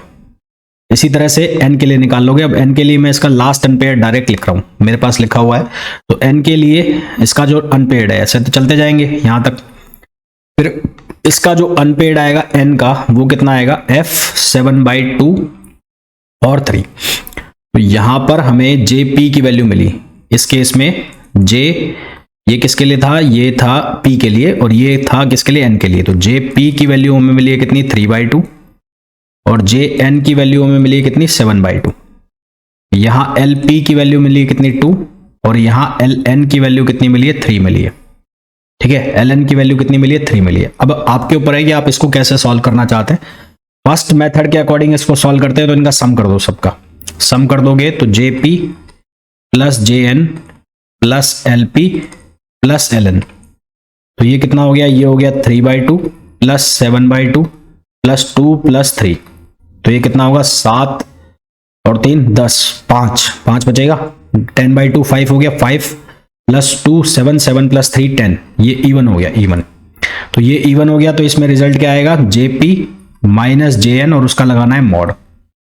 तो 7/2 माइनस 3/2 कितना बनेगा 4/2, 4/2 का कितना हो जाएगा 2 बन जाएगा, तो यहां क्या आ जाएगा 2 आ जाएगा 2, तो ये 2 बनेगा। और इसके बाद पैरिटी जो इसकी निकालोगे, पैरिटी वो कितनी होगी -1 पावर LP प्लस LN। तो -1 पावर LP प्लस LN दोनों एक इवन है एक ऑड है, तो यहां से क्या बनेगा -1 पावर ये बन जाएगा 2 प्लस 3, तो ये बन जाएगा ऑड पैरिटी। तो इसकी जो ग्राउंड स्टेट आएगी वो क्या आ जाएगी 2 माइनस। ठीक है, और आप चाहे तो दूसरे मेथड से भी निकाल सकते हैं कि JP plus JN minus LP plus LN, उससे भी आप इसको निकाल सकते हैं। अब ये आपके ऊपर है कि आप इसको कैसे सॉल्व करते हैं। और कर लो क्वेश्चन, ये क्वेश्चन है। अब इसकी मैं direct ground state last state लिख रहा हूं, मैं पूरा फिलिंग नहीं कर रहा हूं। तो Z इक्वल्स टू ये हो गया 35 और N की वैल्यू यहां पर है 88 माइनस 35, तो ये बचेगा 353। तो Z के केस में इसका लास्ट अनपेयर्ड जो आएगा, लास्ट अनपेयर्ड वो आएगा F 5/2 और 3। तो यहां JP की वैल्यू हो जाएगी 5/2 और LP की वैल्यू हो जाएगी 3। और अगर मैं न्यूट्रॉन के केस में बात करूं तो यहां पर इसका लास्ट अनपेयर्ड आएगा G 7/2 और ये हो जाएगा 3। तो यहां पर Jn की वैल्यू हो जाएगी 7/2 और Ln की वैल्यू हो जाएगी 4। अभी सम कर दो, तो सम करोगे तो Jp plus Jn plus Lp plus Ln ये करना है। तो ये बनेगा 5/2 प्लस 7/2 प्लस 3 प्लस 4। तो ये हो जाएगा 12/2 6 प्लस 4 10 और 13। तो यहां से बनेगा 13 बन जाएगा। 13 हो गया। और हो गया तो जो हमारे पास J की वैल्यू बनेगी वो बनेगी Jp प्लस क्या लेंगे हम Jn। ठीक है, क्या लेंगे Jp प्लस Jn। तो Jp प्लस Jn लोगे तो ये कितना बन जाएगा, यहां से ये बन जाएगा 5/2 प्लस कितना था 7/2 7/2। तो ये हो गया 6 हो गया 6 हो गया। अब पैरिटी जब निकालोगे तो parity is equals to -1 power Lp plus Ln। तो -1 पावर Lp की वैल्यू कितनी है 4 3 और प्लस 4 करना है। तो यहां से ऑड पैरिटी आएगी तो ग्राउंड स्टेट क्या हो जाएगी 6 माइनस हो जाएगी। अब यहां सिर्फ चक्कर ये है कि हमें एक ही आंसर मिलता है, उसके जो बीच के आंसर है जो हमें जो दूसरा मेथड मैंने बताया उसमें सारे पॉसिबल रिजल्ट्स हमें मिल जाते हैं। तो कई बार क्वेश्चन जो ऑब्जेक्टिव में आता है उसमें उसके पहले वाले रिजल्ट दिए होते हैं, ये नहीं दिए होते हैं, तो फिर क्वेश्चन थोड़ा सा फंस जाता है। तो दोनों मेथड से करके देख लेना। अगर आपको पहले इस मेथड को ही लगाना, इससे आपको आंसर निकल रहा है, आपका मैच हो रहा है, तो फिर तो सही है, नहीं तो फिर वो मेथड भी लगा के देख लेना। मेथड मैंने दोनों आपको बता दिए, दोनों ही सिंपल मेथड है, ऐसा कोई भारी मेथड ये है नहीं। तो ये तो हमने देख लिया कि स्पिन और पैरिटी हम किस तरह से फाइंड आउट करते हैं। अब हम बात करेंगे मैग्नेटिक मोमेंट की। तो मैग्नेटिक मोमेंट की जब हम बात करेंगे तो किसी न्यूक्लियस के लिए जो उसका मैग्नेटिक मोमेंट है, उस मैग्नेटिक मोमेंट के अंदर दो चीजों का इंक्लूड होता है, एक होता है ऑर्बिटल एंगुलर मोमेंटम और एक होता है स्पिन एंगुलर मोमेंटम। तो उन दोनों को इंक्लूड करके ये फॉर्मूला बनाया जाता है m=E/2mp। GL L वेक्टर है, ये है orbital angular momentum vector. S ये है spin angular momentum vector. GS का मतलब है लिंडेज फैक्टर फॉर स्पिन और GL का मतलब है Lande factor for angular momentum, orbital angular momentum. इनकी वैल्यू फिक्स होती है। प्रोटॉन के लिए इसकी वैल्यू होती है 1 GL की वैल्यू, और GS की वैल्यू प्रोटॉन के लिए होती है 5.5855। इसी तरह से न्यूट्रॉन के लिए GL की वैल्यू होती है 0 और न्यूट्रॉन के लिए GS की वैल्यू होती है -3.8263। -3.8263 ये वैल्यू फिक्स है। इसका जब हम रिजल्टेंट एवरेज एंगुलर मोमेंटम निकालते हैं तो वो बन के आता है m, ये वाला m into you. Z direction में हम निकाल रहे हैं u और डॉट यूजे। u जो है यूनिट वेक्टर होता है along Z direction. Unit vector को आप बहुत अच्छे से जानते हैं, कैसे लिखते हैं, इसको हम लिखेंगे u vector upon mod u। तो अगर मैं इस u vector upon mod u की वैल्यू लिखता हूं तो ये फिर कैसे बन जाएगा, u j है ना, j वेक्टर है तो j vector upon j square हो जाएगा, नीचे j स्क्वायर हो जाएगा। हमें बहुत अच्छे से पता है कि j जो है वो किसके बराबर होता है, अंडर रूट j प्लस 1 और h कट ये बाहर होता है रूट के। अब इसका स्क्वायर करोगे तो क्या बन जाएगा, j प्लस 1 स्क्वायर करोगे तो क्या बन जाएगा, j plus 1 h cut square. तो ये वैल्यू हमने यहाँ पर रख दी है, j स्क्वायर की वैल्यू है। ऊपर लिखा हुआ है वेक्टर, तो वेक्टर तो अभी लिखा ही नहीं गया।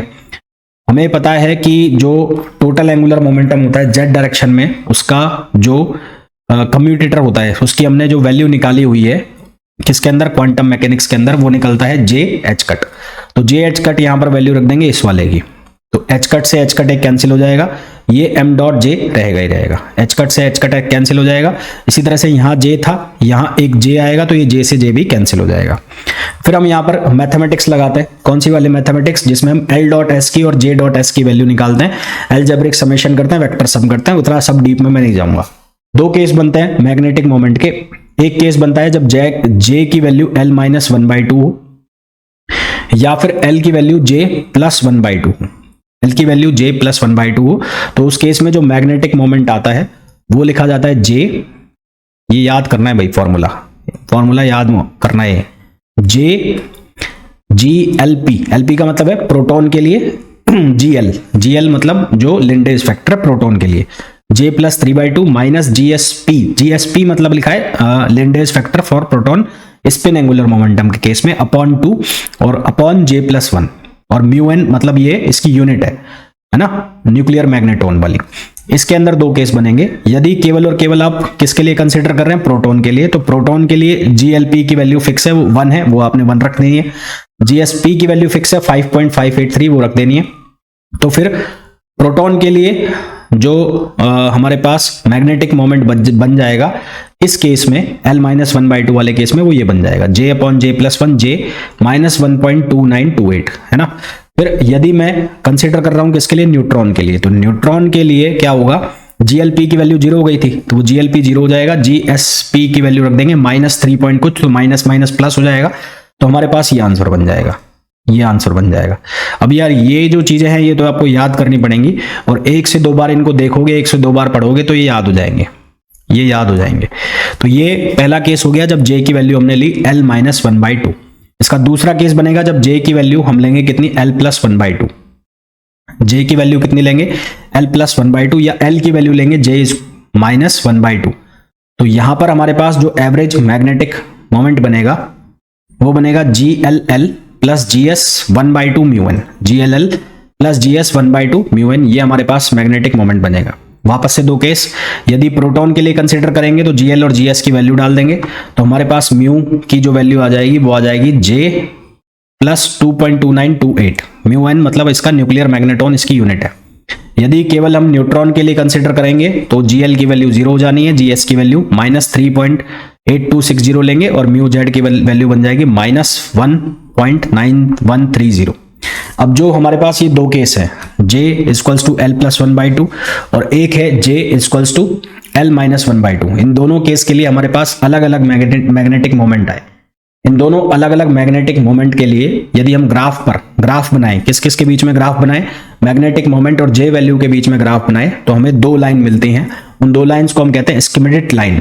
क्या बोलते हैं, स्कीमेटिक लाइंस बोलते हैं, जिसमें से ऊपर वाली जो लाइन होती है वो होती है L+1/2 की, और नीचे वाली जो लाइन होती है L-1/2 की। प्रोटॉन के लिए कर्व कुछ ऐसा आएगा और न्यूट्रॉन के लिए कुछ कर्व ऐसा आएगा। प्रोटॉन के लिए दोनों लाइन इंक्लाइंड्स है, और L+1/2 वाली लाइन ऊपर है और L-1/2 लाइन बिलो है। दोनों के बीच का जो गैप दिया हुआ है वो दिया हुआ है 2.29, जबकि न्यूट्रॉन के लिए आप देखोगे तो L+1/2 वाली जो लाइन है वो नीचे आ गई है, और L-1/2 वाली लाइन जो है वो ऊपर है। L+1/2 लाइन जो है वो हॉरिजॉन्टल चल रही है, ऐसे हॉरिजॉन्टल। ठीक, यहां कुछ स्टैंडर्ड रिजल्ट्स हम निकालते हैं मैग्नेटिक मोमेंट के। सबसे पहले L+1/2 वाला केस अगर हम देखें, प्रोटॉन के लिए बात चल रही है, तो उसकी वैल्यू कितनी आएगी, J + 2.29। हमने क्या किया, यहां पर क्या लिखा हुआ है, 2.29 लिखा हुआ है, तो J वैल्यू ये है, ये J वैल्यू है, तो J वैल्यू में कितना ऐड कर दिया, 2.29 कर दिया, तो ये इस पर वैल्यू मिल गई हमें किसकी, म्यू की। ऐसा ही तो मिल रहा है ना, ग्राफ को ऐसे ही तो सॉल्व करोगे।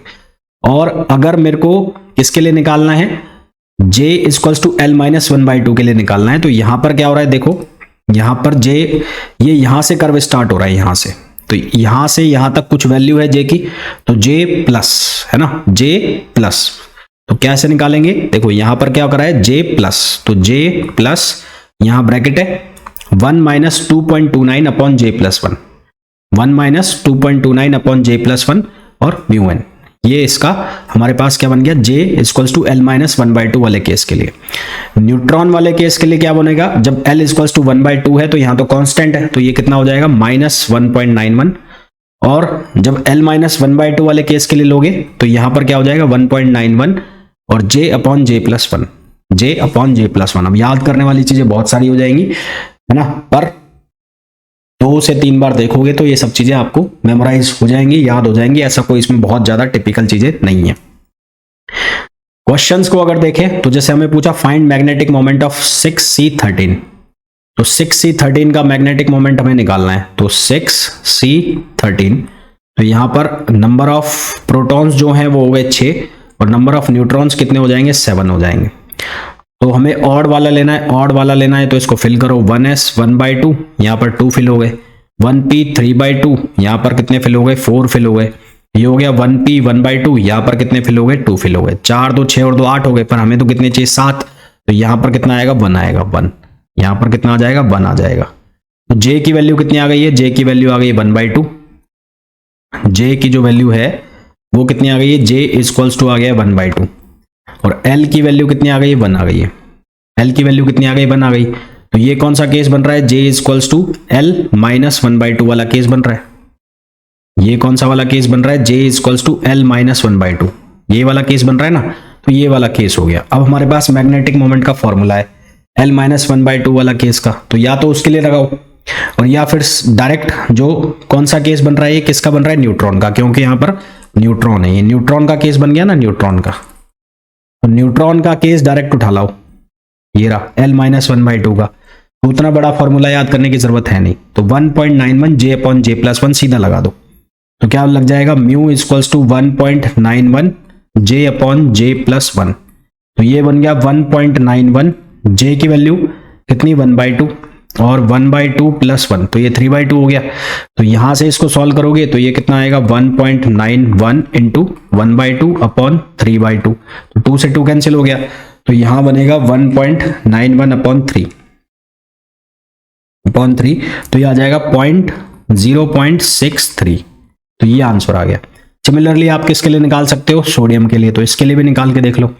तो सोडियम के लिए जब निकालोगे तो ये 23, ये 11, तो यहां से Z की वैल्यू हो गई 11 और न्यूट्रॉन की वैल्यू हो गई 12। तो यहां पर ऑड कौन हो जाएगा, प्रोटॉन हो जाएगा। तो इसको फिलिंग करो, इसकी फिलिंग करोगे तो 1s 1/2, यहां पर आएंगे 2, यहां हो गया 1p 3/2, तो यहां आएंगे 4, यहां हो गया 1p 1/2, यहां आएंगे 2, 4 2 6 2 8 और फिर आ जाएगा 1d 5/2 और यहां आ जाएंगे 3। तो यहां ये अनपेड हो गया लास्ट। तो J की वैल्यू कितनी आ जाएगी, 5/2, J की वैल्यू 5/2 और L की वैल्यू कितनी आ जाएगी, 2 आ जाएगी। तो ये कौन सा केस हो गया, J equals to L plus 1/2 वाला केस हो गया, है ना। करके देख लो, L प्लस 1/2 वाला केस हो गया। तो यहां पर कौन आ गया, प्रोटॉन आ गया, प्रोटॉन आ गया ना, प्रोटॉन वाला। तो प्रोटॉन में L प्लस 1/2 वाला केस देखो, उसका फॉर्मूला क्या है। प्रोटॉन के अंदर L प्लस 1/2 का केस है J प्लस 2.29, J प्लस 2.29। तो ये क्या बनेगा, यहां पर बनेगा हमारे पास म्यू की वैल्यू J प्लस 2.29। तो ये कितना हो जाएगा, J की वैल्यू कितनी आई है 5/2, तो 5/2 प्लस 2.29, तो ये हो गया 5/2 प्लस 2.29। तो मैग्नेटिक मोमेंट हमारे पास आ गया 4.79। तो म्यू की वैल्यू कितनी आ गई, 4.79 म्यू एन। तो ये हमारे पास आंसर आ गया। ठीक है, तो इस तरह से आप बड़े बड़े क्वेश्चंस जो है उनको भी मिनटों में कर सकते हो। वो 1 मिनट। तो ये हमारे पास आंसर आ गया। अब चलते हैं आगे। हाँ जी, अब हम बात करेंगे इलेक्ट्रिक क्वाड्रुपोल मोमेंट। हालांकि इलेक्ट्रिक क्वाड्रुपोल मोमेंट को हम पहले भी डिस्कस कर चुके हैं, पर अब दोबारा से एक बार डिस्कस करें तो Q equals to minus 2J plus 1 upon 2J plus 2, पहले भी फॉर्मूला बताया था मैंने आपको। R स्क्वायर, R जो होता है मीन स्क्वायर रेडियस होती है, और इस मीन स्क्वायर रेडियस की वैल्यू क्या होती है, R square equals to 3/5 RC square. RC की value fix 1.2 into 10 power minus 15, 1.2 into 10 power minus 15। तो R स्क्वायर की वैल्यू रख दूंगा तो माइनस 3/5 RC स्क्वायर। यूनिट क्या हो जाएगी, बार्न, 1 बार्न कितना होता है 10 पावर माइनस 28। ये जो फॉर्मूला है ये प्रोटॉन के लिए, ये किसके लिए, सिंगल प्रोटॉन के लिए। ठीक है, दिस फॉर्मूला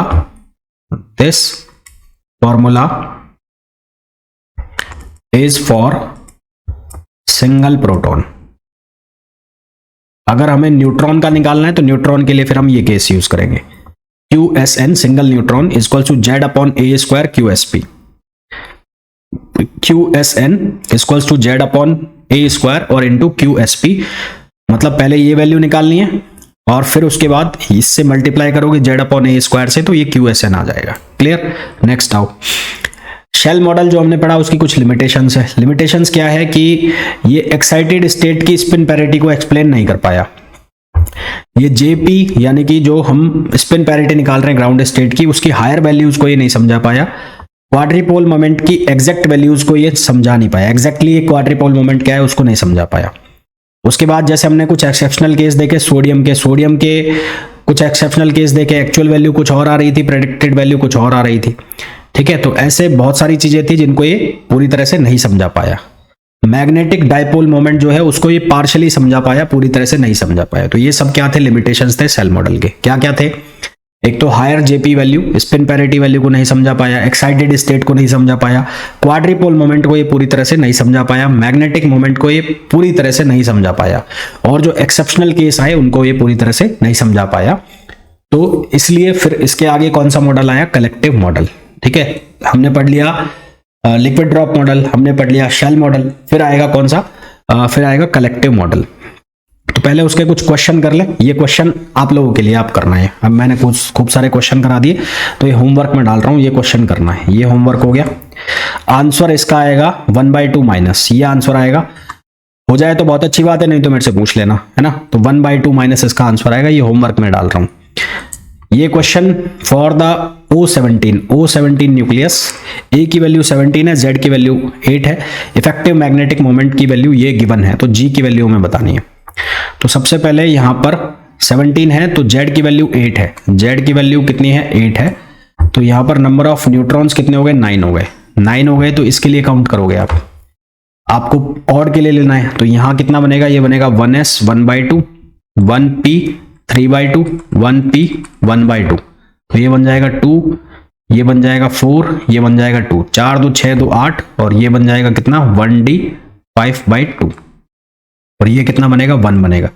तो यहां से आपको वैल्यू मिली जे की, तो जे की वैल्यू मिल गई 5/2, और एल की वैल्यू कितनी मिल गई, 2 मिल गई। जे की वैल्यू कितनी 5/2 और एल की वैल्यू कितनी मिल गई, 2, ये वैल्यू मिल गई। और ये कौन सा केस बन रहा है, ये बन रहा है Z equals to L/2 + 1, L + 1/2 वाला केस बन गया। ये केस बन गया J इक्वल्स टू L + 1/2, ये केस बन गया J equals to L + 1/2। Neutron का केस है, न्यूट्रॉन के केस में किसके लिए, J इक्वल्स टू L + 1/2 वाले केस के लिए क्या फॉर्मूला यूज करेंगे, चेक कर लो क्या फॉर्मूला यूज करेंगे न्यूट्रॉन के लिए। कहां गया, ये रहा, L + 1/2 न्यूट्रॉन के लिए -1.91 μn, यानी कि फिक्स वैल्यू, -1.91 μn, ये हमारे पास वैल्यू आएगी। तो हम यहां क्या लिखेंगे, यहां पर हम लिखेंगे म्यू की वैल्यू -1.91 μn। तो इसको और इसको कंपेयर करो, तो इसको और इसको कंपेयर करोगे तो ये बनेगा EH कट अपॉन 2m, और ये बनेगा GJ। अब ये और ये तो इक्वेट कर जाएंगे, तो GJ इक्वल्स टू किसके हो जाएगा, 1.19 के माइनस, तो यहां से GJ इक्वल्स टू -1.91, तो G की वैल्यू कितनी हो जाएगी, -1.91 अपॉन J। J की जो वैल्यू है वो लिखनी है आपको, J की वैल्यू कितनी हो गई 5/2, तो ये G की वैल्यू कितनी हो जाएगी -1.91 अपॉन 5/2, ये वैल्यू आपको डालनी है। यहां से इस वैल्यू को आप सब्सटीट्यूट करोगे तो 1.91 इंटू 2 अपॉन 5, तो ये बनेगा 0.764, यानी कि 0.77 हो जाएगा, और माइनस में, तो ये आंसर आ जाएगा 0.77, किसमें, माइनस में। तो हमारे पास जो सही आंसर आएगा वो आ जाएगा ऑप्शन बी। ठीक है, तो ऑप्शन बी इसका सही आंसर आ जाएगा। नेक्स्ट क्वेश्चन पे आओ।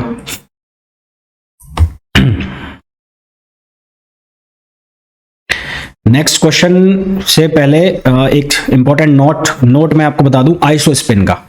आइसोस्पिन अगर हमें निकालनी हो तो आइसोस्पिन के लिए हम कैसे निकालेंगे, I equals to 1/2 Z minus n, I equals to 1/2 Z minus n। जैसे कि आपको एग्जांपल के लिए C613 दिया, तो इसकी स्पिन पैरिटी आपने निकाल ली, 1/2 माइनस आया, तो 1/2 Z minus n।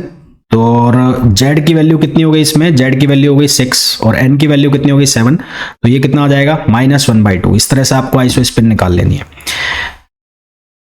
Condition to possess क्वाड्रिपोल moment, ये क्वेश्चन मैंने आपको कराया भी है प्रैक्टिस क्वेश्चंस में, और यहां पर नोट में भी लिख रहा हूं कि क्वाड्रिपोल मोमेंट अगर एग्जिस्ट करना है किसी न्यूक्लियाई के लिए, तो उसकी कंडीशन क्या है कि जो उसका स्पिन है आइसोस्पिन, उसकी वैल्यू 1/2 से ज्यादा होनी चाहिए। आइसोस्पिन की वैल्यू 1/2 से ज्यादा है तो क्वाड्रिपोल मोमेंट एग्जिस्ट करेगा, अदरवाइज क्वाड्रिपोल मोमेंट एग्जिस्ट नहीं करेगा।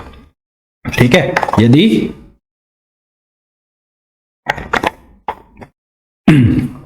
आइसोस्पिन जो है 1/2 से ज्यादा है तो क्वाड्रिपोल मोमेंट एग्जिस्ट करेगा, अदरवाइज नहीं करेगा। फिर आता है हमारे पास कलेक्टिव मॉडल। कलेक्टिव मॉडल में क्या है कि ये कोर है ना, ये जो न्यूक्लियॉन्स के कोर है इनके जो नंबर है वो इक्वल टू मैजिक नंबर होते हैं।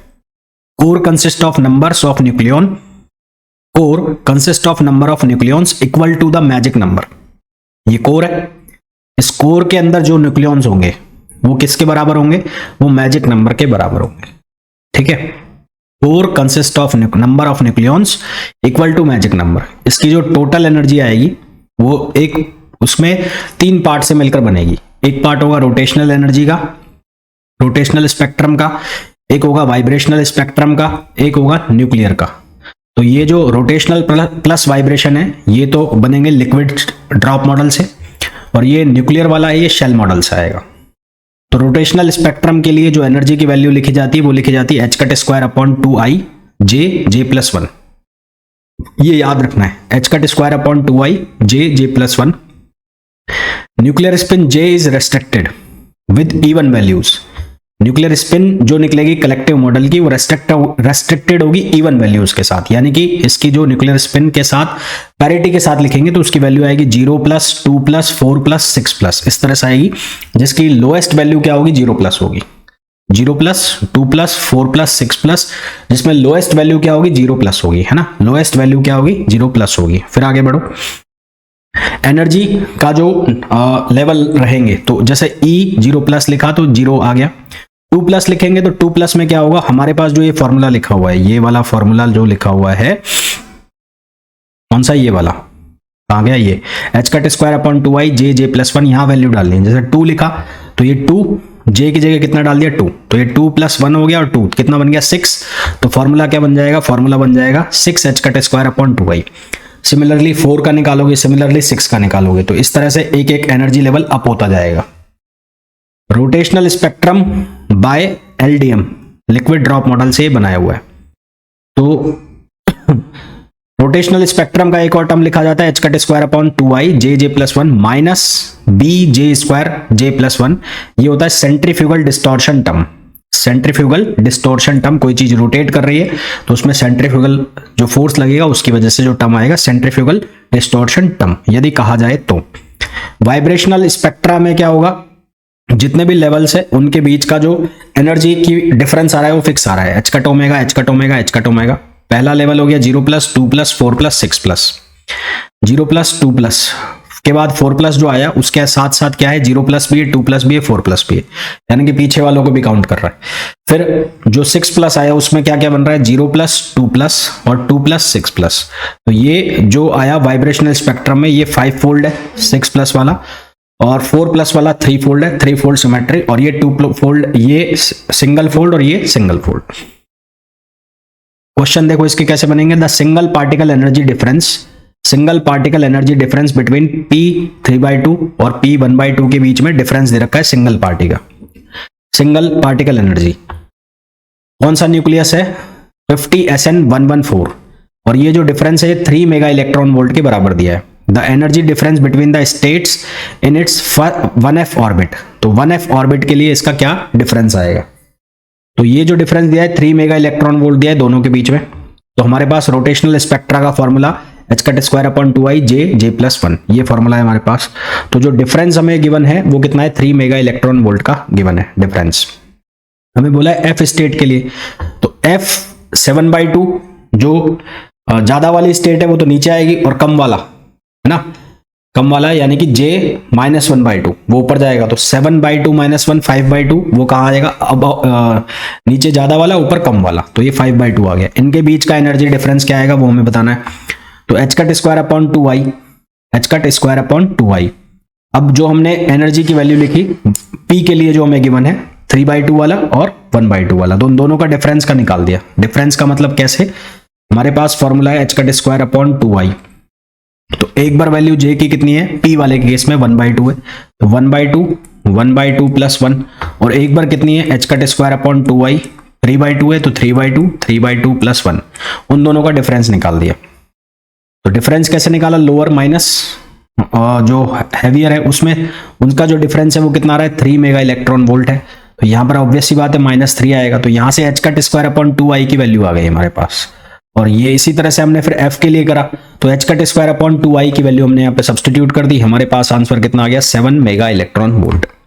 कितना कितना आंसर आ गया 7 मेगा इलेक्ट्रॉन वोल्ट। और ऑप्शन अगर आप चेक करोगे तो कौन सा ऑप्शन हो जाएगा, बी ऑप्शन हो जाएगा। ठीक है, इसी तरह से ये क्वेश्चन दिया हुआ है, first excited state of rotational spectra of nuclei 92U238 has an energy 45 kilo electron volt above the ground state, the energy of second excited state निकालना है। तो ये होमवर्क है, हो जाए तो बता दो, ठीक है, नहीं तो मैं करा दूंगा, जाता है तो अच्छी बात है, नहीं तो मैं करा दूंगा, पूछ लेना आप मुझसे।